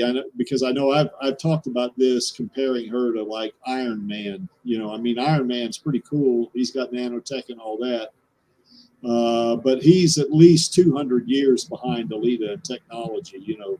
So yeah, there's just no way of telling, you know. So to resolve this mystery, I need this sequel. Yes, we do need a sequel to figure this stuff out. Absolutely. And then here, of course, is you know, a couple of scenes here where Ito's kind of checking out her systems and all to make sure, you know, that one on the right there from the movie, you know, that's after she had fought, you know, the three cyborgs. And I guess he's kind of checking her to make sure she didn't get damaged in some way, you know. In the novelization, when Alita fights Gorishka, he actually swats her into a wall, you know, and it cracks some bushings in her leg, I think. In the movie, you didn't see that too much. And of course, on the left, he's checking her systems there too, you know. You know, it's funny that in the beginning in the manga, you know, the relationship between Ito and Alita, particularly from Ito's standpoint, was a little creepy in my opinion. But you know, I mean, it was still a fun read and all. I mean, it was no big deal there. But you know, of course, certainly in the movie, Ito, he has his father hat on immediately. You know, his daddy hat is on. You know, so a little bit different there between the manga. Now, I think in the manga itself, after a certain period of time, you know, when Ito realizes she's not his little girl and all that, then of course his feeling about her evolves, you know. So, but it was a little creepy at the beginning, at least in my opinion, it was, you know. But here in both cases, he's checking out the systems to make sure they're operating properly and stuff like that. So this was another thing I thought Robert Rodriguez did really well, you know, is translating what's in the manga over to the movie, you know. And one of the neat things about this, if they do a sequel, they got a lot, excuse me, let me rephrase that. When they do a sequel, they will have a lot of material to work with, you know, just like they did in the movie. So what do you guys think? I remember this scene very interesting because you can see the heart of Alita pulsating, and with the two types of blood, the red blood from the brain and the blue blood from the rest of the cyber body, and Yeah. in the same time pumping by the heart. It's a very very interesting scene.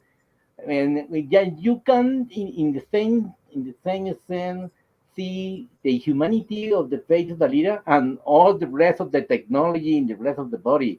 It's very very interesting, and with so many details in the scene. With you can see of the screen with so many details of the technology and the body of the Alita, checking analysis and giving some information about how everything's working.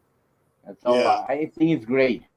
Yeah, they did a great job on that. Look at those displays up there. You know, the monitors he has. You know, up there that are showing different operational or different parts of her body, its performance and stuff like that. I thought that was great. I would say about the blood, you brought that up. In the novelization, they call the red blood, they call that heart's blood. In other words, that's regular blood that humans have, and that would be for Alita's brain, for sure. But she also has what they call cyber blood, and that was also in the novelization, and that's the blue blood, and it's really in the novelizations, they say it's not so much blood as it is, a mixture of different like nanobots or, nanotech and some, and maybe some lubricants and stuff like that. There's a mixture of some of that stuff for the machine part of her, kind of like the red blood, like we have a mixture of, different cells, in red blood. So anyway, but they call it heart's blood and cyber blood anyway. So, well, it's also got to be like it's also got to be a type of like coolant too, like yes, of wicking heat off of the moving components and especially like the constantly moving. And it's at some point you have a artificial metabolism. As far as, yes, you're going to have nutrients that are going to go to that blood, but then there's got to be something kind of replenishing the other components as far as energy. I mean, again, I know you like hers, she has like a core, the antimatter microreactor, but when it comes to the other people's cyber cores or, like they're not going to have the same thing. So at some point there's got to be almost like a type of fuel / like a recharging component to that, because it's got to be providing energy in some way, shape, or form to the extremities, like what would be muscles or organs, things like that. Be kind of like our red blood does. Provides oxygen and white blood cells and stuff like that, protect us, and the cells that actually heal up if we get cut or something like that. Doesn't it? It's very similar to that, isn't it? For that reason, she can help to Hugo, and given the life only with the head, because the same time of blood that she's using for her brain is the same nature of the brain of Hugo to keep him alive when she's going to the clinic of Dr. Ito to ensembling another body. Yeah. Well, we don't know if they had the same blood type, right? I guess if the only way that the only way that you can support how it's possible that only the head of the man can support some time from the church to the house of Dr. Ito, because it's not so short way. It's a long path, and she arrived with the head, with the blood that keeps it alive in some way. Well, they probably had a time limit. They had to get his head over there. So, I mean, because she probably couldn't have kept him alive indefinitely, probably. We don't know how long it'd be. I would also say that Alita probably, now we don't know what blood types they were. If they were the same blood type, it wouldn't matter. But, if Alita had type O positive blood, red blood, then she could, I could see where that would fit, no matter what Hugo's blood type was, because it's a more general blood type. But anyway, but I thought that was also pretty cool the way they pulled that off, It's another mystery that we need the sequel to solve all these kind of problems and doubts and enigmas that we have in many details of this lovely and unforgettable movie. Yeah. Okay, and this one, I guess, certainly is similar here. You see Alita kissing Hugo. Actually, I think what it was on the left, Alita was kissing Hugo, and on the right, Hugo's kissing Alita. I think that's the way it started. Anyway, of course, she reciprocated, in the movie, but Hugo in the manga, he didn't really have those feelings for Alita till the very end, did he? when he was about to fall off, I guess when they were up on the supply tube or something like that, then he kind of had those kind of feelings for her.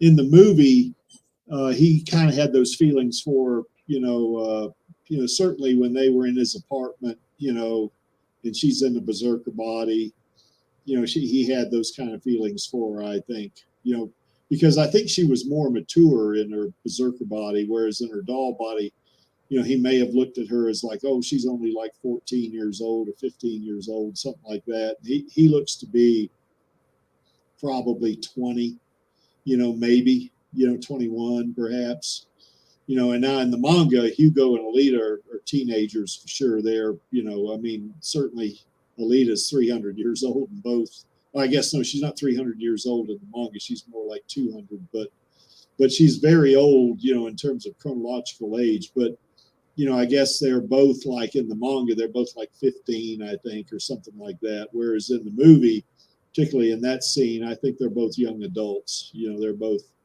Maxie thinks Alita is 19 years old in that body. I tend to agree with him, for the most part, but I do think she matures very fast. And I think on the supply tube, she's more like in her early 20s as a maturity level, So anyway,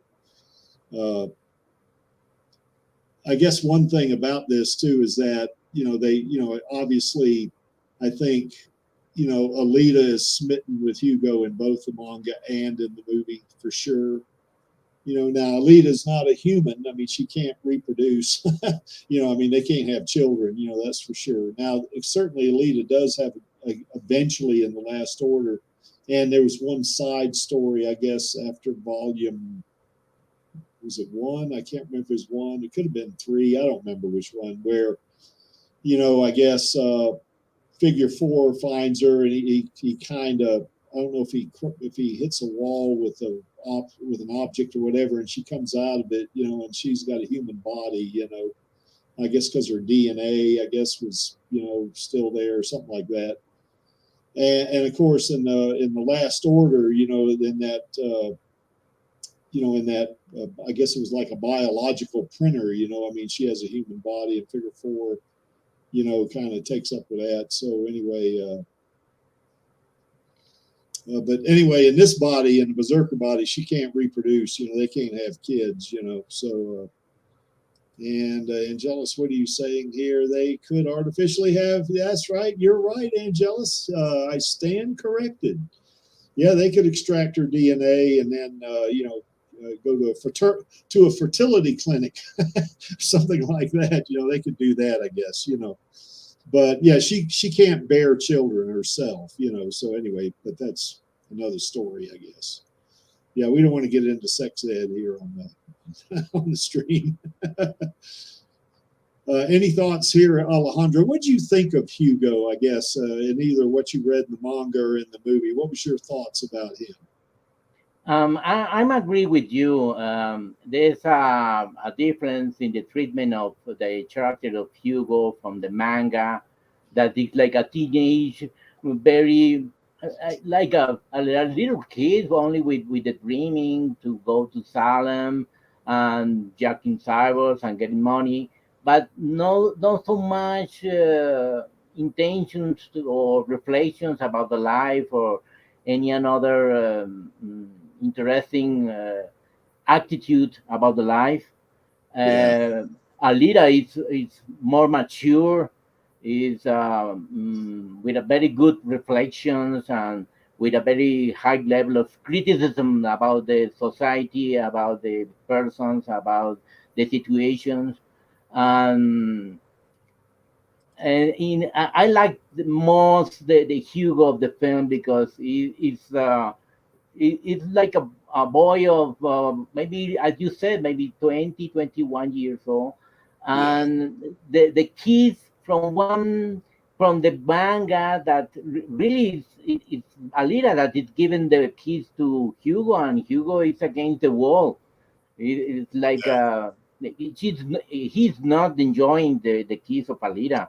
Very different of the movie. The movie, we see this scene and we, oh, so marvelous, so beautiful. Yeah. But in the manga, it's like a rape of Hugo by Alita. Yeah, It's something, yes, yeah, it's very different, the treatment. yeah. And His eyes, they're like, what the hell are you doing? yes, yes, Yeah, what happened here? I don't like that kind of movement. I take away this woman from me. I yeah, am interested in other things. yeah, But in Hugo, really, it's a very good the treatment of the clothes, the warmth to the Alita, how he enjoy the contact with her, talking with her, and developing this relation to arrive to this kiss. yeah, And and another thing that I liked in the film that you we talking about the technology so much about the body, but I like some expressions of Alita about her berserker body because she mentions that um, she get more feedback from the yeah, body, and they have more sensitivity too. yeah, yeah. Yes, and so Yes, you say, the berserker body is close in more nature from the cyborg to the human. I think yeah, it's more advanced, so it's very close to the nature of the human body. So for that reason, Hugo is not so yeah, not so different between the woman and the body of the cyborg of Alita. yeah, yeah. The teenage looking body. Yeah. I would say one thing about Hugo. I know I even thought this first time I saw the movie. At first, uh, I liked him okay. At first, I mean, certainly he's a kid and all that. And then when I saw him cutting a deal with Hugo, I mean with Vector, that where those grind cutters came in, and he even after that he still tried to work a deal with Vector, and he still got Alita into the second league tryout, even though he knew Vector was somewhat behind getting those grind cutters off of Kanuba, onto Gruishka, and that nearly kills Alita. And he still was doing it. I really didn't like him then. I thought, well, you punk, I mean, she can do a lot better than you for sure. But then at the end, he kind of redeemed himself, even though it was too little, too late. I mean, certainly, but he kind of changed. His whole outlook on things changed, and I kind of evolved on him again a little bit. But I've always said this. I think Figure Four is a better match for Alita than Hugo is. So anyway, and we'll see Figure Four in a sequel. So I yeah, think, for instance, in the manga, you can check more the impulsivity, the motion reaction very fast and hard from Alita, and it's very different from the smooth way that Alita received the kiss of Hugo. okay, And I think I think maybe because the berserker body give a more mature way to take the relation with a man, I think. well, it mimics. Yeah, you're right. It mimics the human body a lot better than a doll body did. That's for sure. Yeah. And of course, with a lot of the action scenes, here's an example. Here she's doing a flying kick on, I don't know who that character is. I can't remember, but it's very similar to this kick she's putting on Nisiana over here on the right, isn't it? Uh, this is a kick I think they called the outer thrust, or at least they can propel themselves at an opponent and then do a double kick on them, like that as an attack move. And they call that in the Panzerkunst, they call that the outer thrust. Now that the outer thrust is what they do when they jump at them, and then they finish it off with a kicking attack. And that's kind of what both of those are. So I really like that. Now I didn't know when I saw the movie on the right that it was certainly they did something like that in the manga, because I mean I hadn't read very much of the manga. I mean I had kind of seen it in the comic book store, but I didn't know it in any depth. And then when Angelus and I started reading it, this came to mind over here. So, oh, wow, they really pulled that out of the manga really well, and that's, you can see it's a very similar looking, technique that she's using on martial arts technique, Sure. And it's surprising. This is one of the greatest things that surprised so much. This the technique in that moment that nobody has any idea how can she react against Nisiana and that kind of thing in that way. Yeah. Because he goes on the jumping in the air and gives us um, a very strong punch with a leg and threw it against the wall, and then after that she fall over her and take her head away from the body.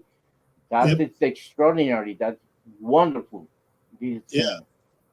And it's when I talk to friends about this too, about this, they said, well, how can a little girl beat up on these big hulking cyborgs? Well, the thing of it is she's not, I mean, yeah, maybe her brain, as she's a teenager, at least in the doll body. And then of course she's a young woman in the berserker body, but, she's a cyborg. She's not a human being, not in that regard. I mean, her body is very much machine, and of course in the berserker body it is very much an extremely advanced weapon is what it is, So anyway, I think some folks that kind of look at her with that kind of a bias, they're not watching the movie for what it is, I think. But anyway, that's my opinion. So For me, it was very surprising that a doll body can react in that way, because yeah, Dr. Ito he didn't design this body for a fighter. yeah, It was designed for a girl, for her daughter, that she yeah. wants another kind of thing. So the way Well, I that she guess, used the body in that way is amazing. yeah. I guess integrated with Alita's core though, and with all that power too. I mean, he probably wouldn't have foreseen that anyway, I think. Sure. And of course, here she is preparing to play motorball, on the left there. I mean, she's just in the corridor ready to go out on the track, I guess, and she stops to tie her shoe. So, but whereas on the right, Ito's about to put those wheel feet on her, so she can skate, with more control, and power, I guess. But I think it was pretty cool, that they included motorball in the movie. I mean, in the manga, you have to go a ways into the manga before you get to the motorball arc, But I'm really glad they put motorball in the first movie, and we'll see some more of that in the sequel, I think. I like very much this scene that you are showing us in this picture, because I remember another little string that we're talking about, how Italida is so good for Morbo, and Yeah, why is the reason that she's in fact in the second league. mhm, I remember the very first phrase in that scene. Alita is not asking to Dr. Hugo about the techniques or about some details or the yeah, fights in the track or something like that. yeah, The only question that she um, tell to Dr. Ito is, can a human love a cyborg? yeah, So the most important thing for in the moral is the love for Hugo. yeah. That's So it is very so amazing that, because in fact, if you check the phrases of Alita, what is the reason that she is immortal? You- yeah, She's immortal for love, yeah. Well, because that's true in the movie. In the manga, in the movie, right? put a ball to forget Hugo, you know, to get, or not forget him, but to cope, with his death, to occupy her mind or whatever, So Hugo in the manga, he's not around when she's playing motorball, not at least not in the either the third league or the second league, whichever one. We've had that discussion on a stream too, So but yeah, you're right. In the movie, as a matter of fact, there was that scene when he calls her up and says he'll be right there, and she says, "I'm doing this for us, remember?" Yeah. Sure, So, that was like, sure. oh, you've been the law has been laid down to you, pup. You're Yes, gonna, she's not there for the floor, for the glory, or for the money, or for a huge pile of money. No, she's yeah, in the Morable because it's a project with Hugo. yeah, We are making, as you said, we are making this for us. You can miss it. yeah. That's right. And So of course, he the did. emotion of the love is very strong, and it's the leitmotif of the participation of Alita in the Marvel. Yeah, that's right. And remember when Hugo invited her to the second league because for the idea of the battle that you mentioned, Yeah, and the first thing that she said about the possibility to participate in the Marvel, she said, "I can't be a pro Marvel player." yeah, So there is no intention for her. It's yeah, not her interest to go to the Marvel and fight against the cyber.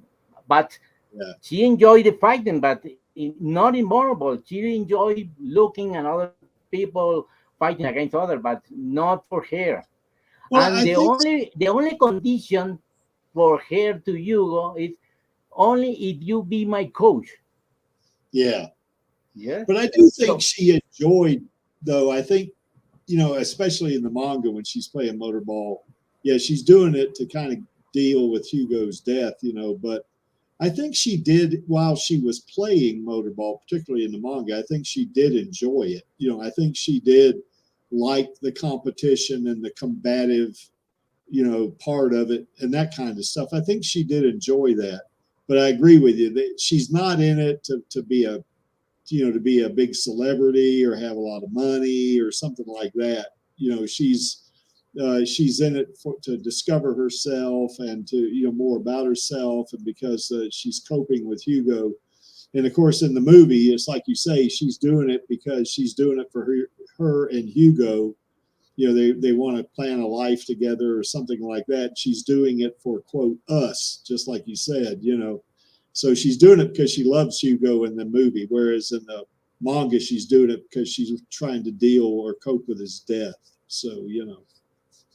sure, I'm agree with you, but I think the treatment in the manga is different because in that picture that you bring us to us, she got the motorboat body, right? Yep. And in the manga, there is a drawing that she left her berserker body in a like a warehouse, is something in a very dark Yeah. place, and other people, a guy with the name is Ed, changed her body, and Yeah. she's like another Alita. Yeah. She's not the Alita that got the relation with Hugo because the Hugo is dead, and some part of herself is dead because the love for this guy is dead too. And for that reason, she left the body Yeah. and she transformed in another Alita. Yeah, she didn't want to be in the berserker body for that reason exactly. I would say though, the picture on the right from the movie, she is in the berserker body there. Now at the end of the movie, she's in the motorball body, and that's when she's come through the ranks of the second league, and now she's going to compete in her first Champions League match, and that's when she raises the Damascus blade to Zolom, that sort of thing there. Then she is in the motorball body. So, and on the left, she's in the motorball body. So I think, yeah, I think that I guess when she changes body, to your point, bodies, that it does something to her psychologically too, doesn't it? I mean, or at least plays a role in, her thought process, I think, when she's in a new body like that, because it certainly did when she got switched from the doll body to the berserker body. In the doll body, she was kind of like a kid, although she could fight real good. And then the berserker body, she's more like a woman. So I mean, anyway, that's the way I saw it. Yes, sure. I agree with you. And in the movie, the film, it's a very big arc between the berserker body and the motorboard body. For that reason, I remember some leaf string behind that. My theory was she could transform her berserker body to the motorboard body because of the nanotech of Yeah, the of the body. I thought that because for me it was very difficult only taking in consideration the film that is going to lift her second body because she herself yeah, express it's more me. It's so deep relation with that body that yeah. it's That's impossible to change it with another thing. yeah. Plus, I But if also you oh, go just ahead. go ahead, please go. Yeah. Plus, I also think that the berserker body. The main reason that I guess at the end she had the motorball body because in the berserker body in the manga, I think it's a berserker body. She can move at speeds like Mach 6.8. In other words, almost 7 times the speed of sound. And that's not regulation. They can only go so fast in the motorball body. I think it's around 100 miles an hour, which is way short of 7 times the speed of sound. So I think that was another reason. Now in the manga they did that. Now in the movie, we don't know how fast that berserker body can go. I believe she can probably on a straight line, based on what I calculated how fast she was moving in the factory, she could probably run 200 miles an hour, maybe. But even that would be too much for the motorball league. They want to. They don't. It's just like a race car. You can't. They have certain specifications that the engine and the machinery on the car and stuff like that have to comply with. The same would be true here in motorball. You can't come into the motorball game with a supercharged up body like that that's beyond regulation. So because you remember Ito did say that when he put the wheel feet on her, he said, this won't make you Yes, go any sure. faster, but it is within regulation, so, and it won't fail you, so, I mean, I think that's what that was about. So, Yes, I tell you that one of my very surprising thing is the motorable body is also manage the plasma because in the last scene the plasma goes from the motorable body to the Damascus blade pointing yes. to the Salem. Yeah. So the motorable body has some technology that the Yes, it hand does. technology, I think. I don't know. Yep. So anyway, she's certainly good at playing motorball. We established this, I guess, last week or week before last, I think it was. She's a very good motorball player, that's sure. Even in the second league, when she was at tryout. Now, those weren't really second league professionals. Those were hunter warriors and criminals that were trying to kill her. But you think about it, you get like eight of these competitors trying to kill you, and she absolutely destroys every one of them. you know, uh, yeah, I mean, that's that kind of where that one was, I guess. But yeah, I think in both cases, I think in the manga and in the movie, she's a very good motorball player. Okay, Ash Blackwind. Yeah, it does kind of sound like in her motorball body, she could be like a suicidal teenager. Hopefully, I mean, she's not that obviously, but yeah, she doesn't want that motor. She don't want to be in the berserker body in any way because she's in that body. She couldn't save Hugo with it. That's the body she loved Hugo with, and now I don't want to be in that body anymore. Actually, the way you could make a case against that is that, like an adult, hey, it's not the body's fault that Hugo died. I mean, it's, because he wanted to try to get the Zalem and he was too focused on that. And it was almost obsessive with him, or was obsessive with him, so, but anyway, like I say, she's still very young. at least a teenager, let's say, or maybe in her very early 20s. And, you know, people don't think the same way, I guess, when they're very, very young like that, you know. So anyway, that was my case. I was a lot different person when I was, say, 21 than I am now, for sure. So, yeah, we did a whole stream on this one, didn't we, Alejandro, about how good a motorball player she is, you know. So certainly we want to, you know, we want to make. You remember the face? Say again. Killed this cyborg. This is very famous. This scene. The face of Alita is not the tribalism of showing. Yeah, you're kind of breaking up. I kind of barely heard half of what you were saying. You kind of broke up there a little bit. So, are you there? I think that the expression of Alita is something like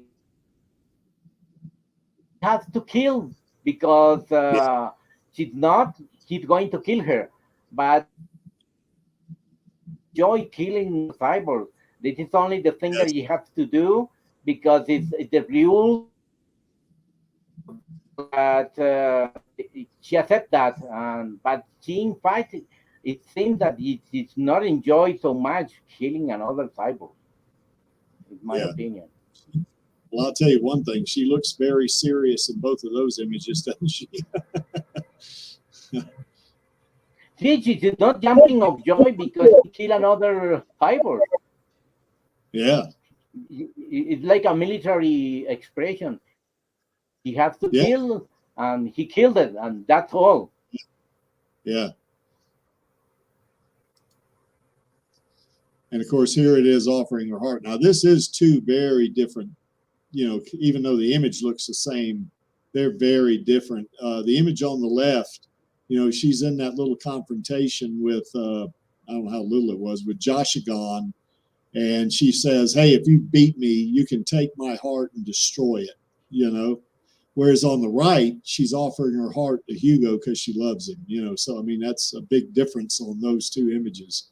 But I do still like the fact that they took that that imagery out of the manga and put it into the movie. That was pretty cool, you know, that they did that. So,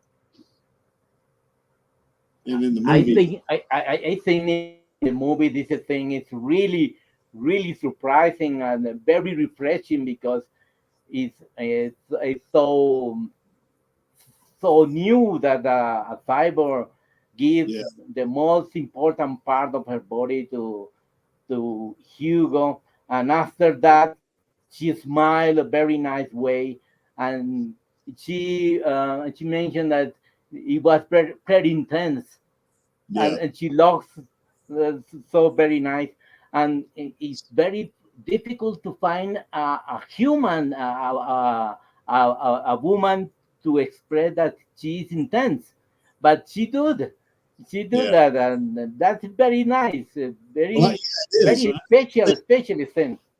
And I think any human, not necessarily just a human, I mean, to give that level of commitment is pretty extraordinary, you know. I would say on the left, you can see Hugo, I mean, you can see Alita is really mad there. I mean, she's ready to go to war, you know. Whereas on the right, once again, she's, you know, she's doing it because she loves Hugo, you know. So that's pretty cool, you know. I think that they still were able to translate that in the movie, you know, even though they changed a little bit of the premise behind it, you know. So in the left, she looks like a crazy woman, but in the film, it's like a very funny girl that she discovered herself that she's very, how the love changed the attitude and gave you very intense in order to give anything for Hugo. Yeah. Even if she offers the head of the cyborg only for get the money in order to complement the dreams of Hugo and help her to go to Salem. If you check all the scene, it's love for every shot of this scene. It's so marvelous. Well, I would say too about Alita too that she also said in the movie on the right there when she's doing that, before she offered her heart like that, she did say she would do whatever she had to for him, you know. Yes. Which tells me that, you know, she's all in, you know. I mean, she is completely smitten with him, you know. She opened herself so much for love. Yeah. And yes, Ash Blackman, she is really cute. Be careful. I'll tell you, like I told Angelus, hey, she's my niece. So, but yeah, she is real cute. You know, that's and you know, there's so many shots of Alita that you can see Rosa in it, you know. I mean, not so much in this shot, maybe, but you know, there are several shots of Alita that when you see it, you say, "Oh yeah, that's Rosa." You know, like for instance, when she's laying on the table, you know, and Ito is putting her in the doll body. There's a couple of shots there where that is very much looks like Rosa, you know. And there's several shots in there. You can see it's Rosa. There's no doubt about it, you know. And sure, Rosa impressed her personality and this kind of expression of joy for living, for love, and give you this humanity so very nice to this character that I think is one of the very big elements that we fall in love with Alita in this film, I think. Yeah. Well, here she is about to ram her hand in Gruishka's eye, or in Mikaku's eye on the left, I guess there. I think that is out of that fight with Mikaku. But anyway, yeah, I mean, I love that. This is Creek's on the right, the movie. That's Creek's favorite scene.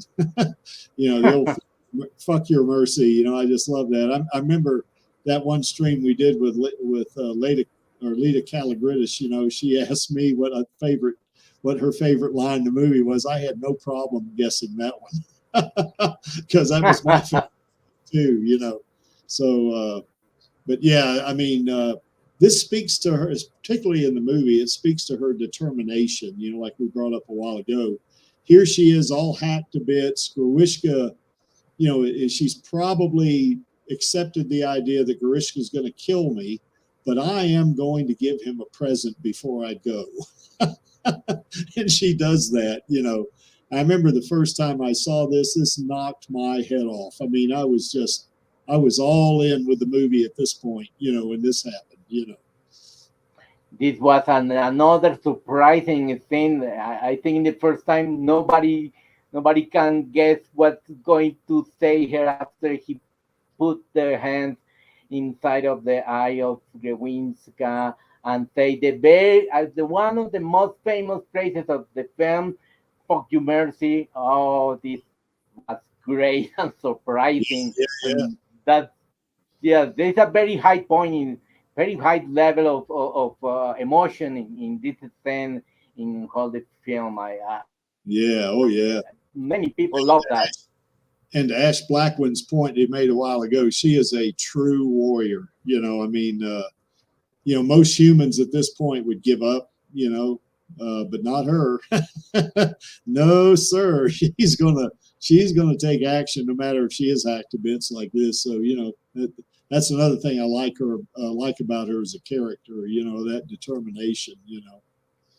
Oh, yes, sure. And I remember one of the old live stream that I saw a month ago when you interview Laila Karogridis, and some of the guys asked her, what is the phrase that you like more? And Laila Karogridis said, "Fuck you, mercy." Because it comes from the writer of the script. She didn't say that. What she said was, when they asked her what her favorite line from the movie was, she said, this is a quote, she said, "Gary, can you guess what my favorite line is?" And that's when I said, "Yep, fuck your mercy." Fuck your mercy, you know, right. Pretty funny part of the stream, you know, so. Anyway, using firearms, you know, you don't see a lot of that in the movie, certainly. I mean, there she's firing that that Gatling gun, and I calculated that Gatling gun that she's holding is really a 100 caliber gun. In other words, it's like it's like 2.5 centimeters in diameter or a whole inch. Each barrel, and there's 5 barrels. I mean, think about the awesome strength it would take to hold that gun like that and fire it for 2 seconds. It also spoke to how strong she is.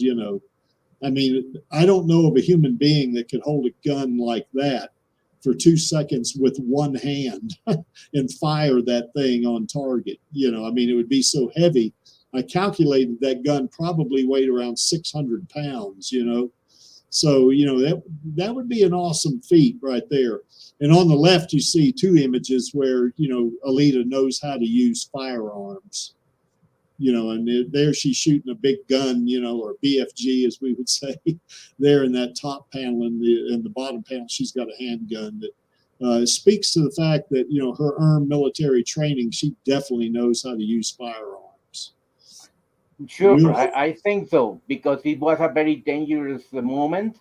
And I think that maybe in that very critical scene, she remember how to use this kind of guns, because as you remember the scene of the fight in the moon, Gelda is using like some kind of rifle, right? Similar to the human weapons. I think those were plasma rifles, I think, that they were carrying there. Yeah, that's right. That was I forgot about that. Yeah, that's a good catch, Alejandro. Yeah, Alita had that gun too. She had a plasma rifle, so I could have added that here. I forgot about that. So anyway, thanks for bringing that up, because they did have another scene with her using firearms. So yeah. So I think it was part of the training. So in that moment, she remembered how to use it, and and and she's great using Rosa Salazar is great using arms in another films, and I think she enjoy uh, shooting arms like that in some sense very very strong. I think it's very interesting. Yeah. Maybe you remember the some of Chips, another fan of Rosa. She's shooting a machine gun. Okay, yeah, I didn't see. I saw the one scene where she was leaning forward, and the guys drove by and they saw her butt, and they went, "Whoa."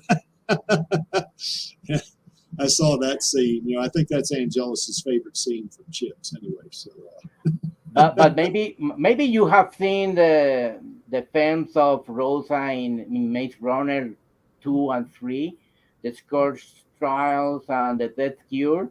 She's using guns too. She's great shooting guns. Great. It looks so wonderful.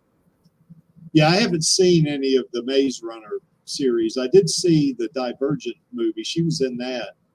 She played a soldier in that. So, and she had a gun in that one too. So yeah, but she played a soldier. She didn't have she did have I'm not sure it was a speaking part. I don't remember now. It's been a while since I've seen that movie, but yeah, I saw her in that movie for sure. Well, I think she's a very versatile actress. So, yeah, but I think she enjoys using guns in films, right? In my opinion, and stuff like that. So, but I recommend you very strong that you have to check the movies of your niece. It's impossible at this time that you haven't seen the marvelous saga of Maze Runner, my dear friend. It's impossible.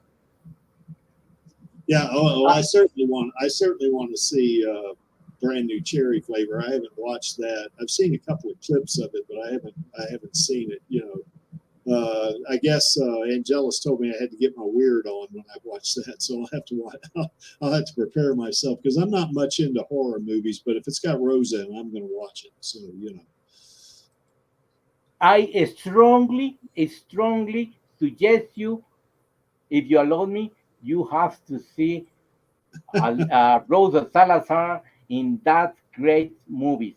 I strongly recommend that. All right. Well, I'm not particularly lonely there, Alejandro, but I do want to see Rosa in a lot of different movies. So definitely, I certainly want to see her in a sequel. I definitely, but you know. My congratulations, because almost you have seen the Undone. That is marvelous work. Oh, it's great. I love that thing, man. That thing was great. I know, you know, I think it really got high scores on Rotten Tomatoes too, you know. So Oh yes, what was very great. Congratulations. This latest stream was very nice. I couldn't get it at time, but after some hours I saw it. I like it very much. Congratulations. Very good interventions and very good investigation with lovely very interesting data that you have collected for us. Congratulations, my friend. What yeah, great work. I enjoyed it a lot for sure. Let me welcome Maxie from near Sydney, Australia, there in New South Wales. How's it going there, Maxie? Well, we haven't drowned yet, but it's a close run thing. Yeah, you guys have been getting some pretty bad weather there, haven't you? Oh my! The town that my wife grew up in, Lismore, had the worst floods that they've had in living memory this week. The 1954 and 1974 it got up to 12.1 meters. This week it got up to 14.1 meters. Right. They built the Aldi supermarket one level up with a car park underneath it just for this situation, and the water level was up to the roof in the second floor. Oh man! Yeah, it was pretty brutal. There was about 12 or 14 deaths. I'm sorry to hear that. Yeah, because I think I'm jealous that up there in Brisbane too. They they got swamped as well. They got it pretty bad too, you know. Well, he's on the 41st floor or something like that. So if it got up that high, we'd all be dead. But it didn't quite get that high. All of us, even here in the States. Mm-hmm. You know, yeah. Well, I don't know about. I was having a joke with some friends saying, "Oh, there's a guy up the street who got all this timber delivered, and he's been working on it day and night, and I think he's building a boat because he's like I can see the draft of the keel, and it's quite going to be quite a large boat. And he's also an animal lover. He's got lots of animals there, so I'm a bit concerned." Oh yeah, yeah. I remember years ago I did a consulting gig for a big company here, and one of the things they were concerned about was certainly if they had any kind of flooding or any kind of disaster type situation, that certainly had to evacuate the people, but they also, what was really important to them, and which is something that's prevalent also in my profession, but evacuating pets. Yeah, you got to evacuate pets. And I know if I was had to be evacuated or go to a fire department or something like that, my dog's coming with me. I don't care what they say, he's coming. So that's just the way it is. I don't think you got the joke, man. No, I don't think I did. What was the joke? Creaky's the guy has an epic beard. Does that help? An epic beard. Yep. And he's building a big boat, and he's an animal lover. Oh, God almighty. Now I got it. Yeah, I'm not particularly a religious person, but now I got it. Yes. Well, they made a movie about him, didn't they? Yeah, they did. Russell Crowe was in it, yes. So, yeah, and Angela says, hi, Maxi Pad. So anyway. He must be at work then, if he's not in here. Yeah. So anyway, Maxie, you kind of got on toward the end there. We just got through talking about Alita's use of firearms, and we just got to this one. I think this might even be the last slide or next to the last slide. I'm not sure which. So Max is very popular. I knew I was late. I couldn't get up this morning. I was exhausted. That's cool, But anyway, another thing I do like about the character Alita, by the way, I hope you noticed the fact that I wanted to put some manga stuff in here to be a little bit consistent with a Radio Chaos stream tomorrow. But anyway, the fact that Alita, even though she's powerful like she is, and she's strong, she's fast, she's a great fighter, you know, and she's got great determination and just vanquishes opponents and stuff like this. She still has a heart big enough to cry if something affects her, you know. And that was prevalent in both the movie, because she cries in the movie 2 or 3 times. And of course, in the manga, she cries a lot, you know. And of course, on the left, she's crying for Ito, I guess, because she wants to see him again, you know. And of course, on the right, you know, she's shedding that tear for Hugo, you know. So anyway, but I thought that humanizes Alita. You know, I mean, you know, you could be tempted to think of her as a superhero, you know, and superheroes certainly in the more modern movies, particularly, they do have that emotional thing about them, you know. But I think with Alita, she's not a superhero, and this just confirms the fact that even though she's a total replacement cyborg, she is human, you know. And I really like that, you know. It's really cool. Yes, I know who Noah is, and jealous. I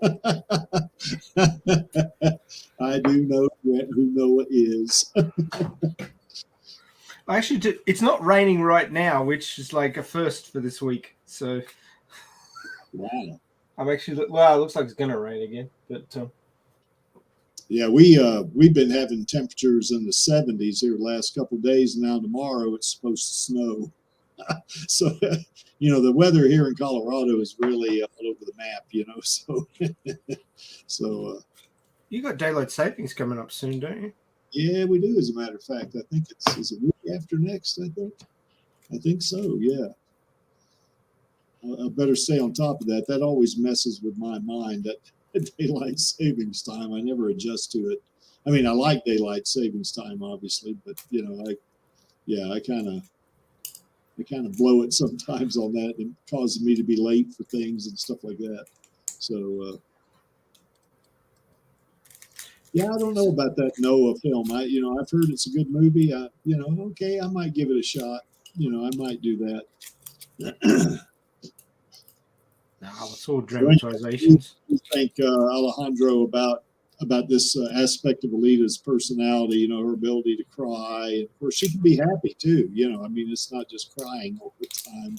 So, you know, my what was my favorite movie for 20 years until Alita came along, which is Fifth Element. I realized when I rewatched it the other day that Lilu cries about 4 times as well. Yeah. And I didn't realize that parallel until my most recent watching. Yeah. Maybe I have a thing for emotional girls. I don't know. Yeah, I enjoyed that movie too. It's real good. You know, I like that scene where those Mangalores are in there, and they, you know, you need to send somebody in there to negotiate. He goes in there and shoots the leader, and anybody else want to negotiate? Well, where did you learn to negotiate like that? I wonder. Yeah, the president says, I wonder. Looks over at the military guy that used to be his commanding officer. That's funny. It's a very quotable movie. It is. One question, Crick. I'm sorry? I have a question for you guys. Okay. The drop of the tear of Alita, and she cut it in 2 with her Damascus blade. Yeah. I have the idea that it was the idea of the Robert Rodriguez. I don't know if in the manga it's in the same sense, or maybe in the OVA, that I remember one of the videos of YouTube that one of the people mentioned that she in fact cut it 1 water drop from the tube, but not from the tears. Maybe you can tell me about that. Yeah, you want to take this one, Max? You talking about the novelization, Alejandro? No, I heard it in YouTube, in one of the videos, that one of the guys mentioned that Robert Rodriguez have changed. Yes, he have did. changed the tier of the of the Alita from the drop of the water of one of the tubes in the place that Alita was looking herself in the mirror. And one of my question is, what is the change? What is the idea of the change of this? Well, if you want to know what the original scene was, read the novelization, because back in Ido's surgery, Alita cuts a drop of water coming out of the tap. It's in the scene before she goes off to fight the Centurions. Yeah. But Rodriguez changed it in the movie script. He put it at the end where she's looking in the mirror and cuts the tear instead, which has a lot more emotional impact than cutting out water from a tap. Really great adaptation. Really great change, I think. Yes, sure, absolutely. So anyway, that's, like I say, that's one of the things I like about Alita in terms of her personality or makeup of it. You know, she's a human being. You know, I mean, if things make her sad, she can cry just like anybody else. You know, so in other words, she's not this emotionless cyborg like Mr. Spock or something like that. You know, she is truly human. You know, so which is really good. You know. I remember the phrase of Dr. Ito that he said that she's the bright side because your tears are working. In the first part of the movie, that's very nice because from the beginning of the movie, you can check the emotions of Alita because she can't remember her name. And from the beginning to the end, start with tears and end with tears. It's very big jump in that very different expressions of sadness too. Well, except when she's coming out of the locker room and it says in Spanish, it says heads will roll, Alita heads will roll, something like that. You know, that was pretty cool. I think they put that up there. But yeah, that's one of the things I do like about Alita. You know. Sure. Okay.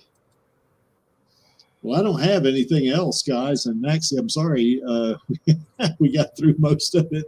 You know, the creek rambled a lot too. I can tell you that. And so that's fine. I was running late.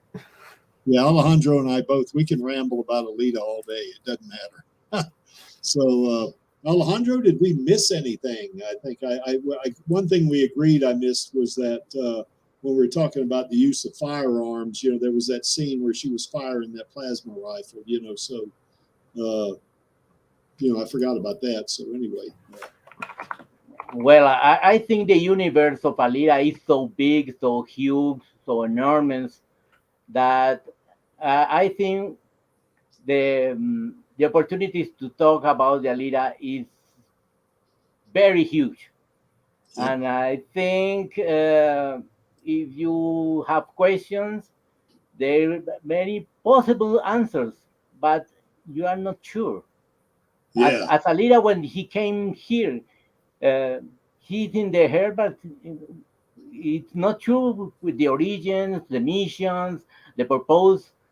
So this exercise and this wonderful work of you is opportunity to think about the enormous possibility of nature and the human being of Alita and how he can give us so many different emotions, ideas, and reflections. So I think we are enjoying many things and not missing, maybe leaving another questions, another reflection for many different live streams and occasions to talk about Alita. But this was wonderful. Yes. And Maxie, I know you kind of was a late comer, but what do you think? Well, I think that just like Vladdy was just saying in the text chat there, I agree with what he says that the changes from the screenplay to the manga to the OVA to the movie are masterful. And yeah, I think Alita should have got a whole bunch of Oscar nominations, but you know, the old men of the Oscars are just outdated and useless and should be put down like the dogs they are. You know, I don't know about putting them down, but I do agree with you. They're old and outdated, and this is coming from somebody who is immortal and been around for thousands of years. So anyway, yeah, these guys they need to come up with something new, I guess. You know, but yeah, I agree with you. I think it was a tragedy, just a travesty, rather. Need to take a drink of water here. There's a travesty. Alita was overlooked like she was, I think, you know, and I didn't really come to a full appreciation of that until after I saw the movie, and of course the Oscars had already gone and all that stuff, you know, when I got in the Alita Army. But you know, I've come to realize after seeing the movie some 50 odd times and reading the manga, you know, that, you know, my thought is, what the hell? You know, I mean, what is wrong with you people? This is a great movie. I mean, it should at least get a mention, you know, I think, you know. And I think Rosa Salazar's performance was just phenomenal, you know, even just from the expressions on her face, you know. And I think all of the actors in the movie just were really good, you know. Now, some would argue that Mahershala Ali and Jennifer Connelly didn't have that big a role and all that kind of stuff, you know, and then they could have been done more and all that. No, they're supporting actors. I'm sorry. You know, they're not, they weren't the main characters, you know, or the main character anyway, like Alita, you know. I mean, it was about Alita's, you know, voyage of self-discovery. So there it is, you know. And I also think that, you know, these folks that do these academies and all that, you know, the Academy Awards and that kind of thing, I think they may have a bias against anything that's, you know, like superhuman or superhero oriented. Or now, that's not to say that superhero movies haven't received Oscars. I mean, I think that, you know, The Dark Knight Rises got some nominations and stuff like that. But as a general rule, it seems like they have a bias against that, particularly against any kind of Japanese anime, you know, that's been adapted. I think they just dismiss it out of hand, you know, and I think that's a sad thing in my you know, in my view. And of course, now I'll get off my soapbox a little bit on this, but you know, I think you know, the character is a great character. The movie was to me was super. You know, I mean, yeah, it's not perfect. Yeah, I get it. You know, but come on, you know, the special effects in that thing was good. The action was good. You know, Rosa's portrayal of Alita was good. You know, I mean, come on. You know, I mean, really, you know. You know, I mean, you know, not even to get a mention. So anyway, I'm sorry. I'll get off my soapbox right now on that one. You know, so I'm pretty dark about it. Yeah. Okay. Well, anyway, I can't think of anything else in this story. And yes, Lita does love her. So there we go. So nobody mess with me, or else you'll turn me. And here's our queen, of course, Rosa. You know, she's great in my book. I always give her 4 hearts all the time. You know, if anybody sees any of my posts on Facebook, yeah, and jealous. Yeah, I love that. Yeah, Vladdy's now, he's now influencing me. Yeah, that's right. Yeah, he probably is, you know. But yeah, I think, you know, Rose is number 1 in my book in terms of being an actor. You know, I mean, and I loved her in Undone too. That was great. That's a really great story, you know, and I guess it's coming back for another season. And oh, by the way, Maxie, the class I was going to teach next week was set to be taught in Dallas, and I was, you know, going to jump down to Austin, Texas, but they changed it to online. So, you know, you know, it would be difficult for me to do that. So I guess I'm going to miss it, you know. But damn. I know I would have loved to have gone, you know, but I thought we were going to have a creaky on the ground. Yeah, I know. mighty, I wanted to go, but I can't get that schedule lined up good enough because I got my brother's birthday coming up and all that stuff too. So anyway, it is what it is. But I'm sure we'll see Alita in some other conference. I mean, Alita. God, we'll see Rosa in some. Well, Rosa is Alita. Oh, that would be great. That would be wonderful that you can see in the real life, very close to you, talking about the undone too. Yeah. Angela says, but it's Rosa, no excuse. I agree with you. But I can't connect the dots. So I guess we'll just have to, live to fight another day, as they would say. And yes, I agree with you, Vladi. You did influence me. I think the Academy sucks. So anyway, well, I won't say that, but they could have done better. Let me say that. So, okay. You got anything to say about this one, Maxie? Rose is excellent. Yeah. No, I mean about tomorrow's Radio Chaos. Oh, right. Sorry. I hadn't noticed that the slide had changed. I'm looking at the wrong window. Yeah, well, we're just pushing on with the manga. We're partway through the Hugo arc, so we'll be seeing how he gets his spine stealing on, and how he brings it all tumbling down despite Alita's love, which dick move, but what can you do? Yep. And who's the stream manager tomorrow? It's Tony, I think, isn't he? I don't know. You guys better work it out. Yeah, well, last week he was supposed to do it, and something come up, he couldn't do it. So.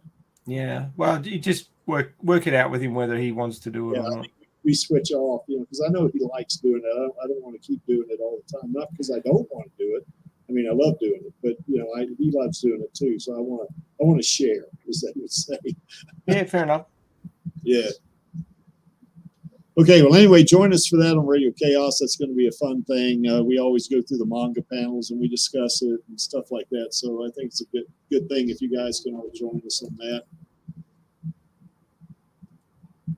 Now, to sum this up, why is this image here? Well, you guys know that. It's here because the Creek likes it. And to paraphrase Grishka, I'm only here for our girl and the Alita Army. And of course, all of us in the Alita Army are here for our girl. We all are.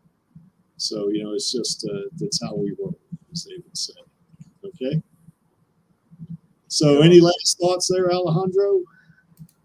Yes, I tell you that as I wrote to you in one of your very nice videos, I really think you must compose a song for your niece. Take your guitar and play something very nice for Alita. She's your nice. Which video was this now? Let me see. With the song of the Avril Lavigne, Knocking in the Heaven's Door. Knocking on Heaven's Door. Yeah. Okay. Yeah. That's Avril Lavigne, I think, is who it is, and it's a song written by Bob Dylan.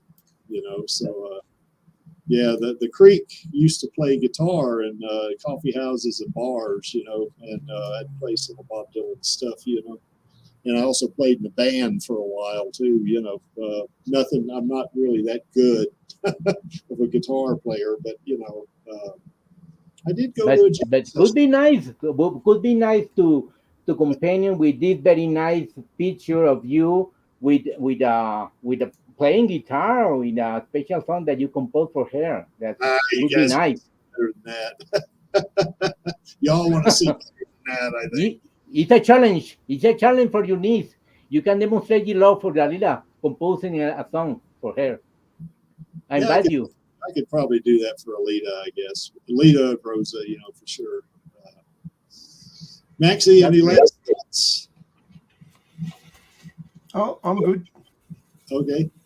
Well, anyway, we'll do the call to action, and we'll do that on my count of 3, and that'd be, of course, Film No Secrets Baby is what it is.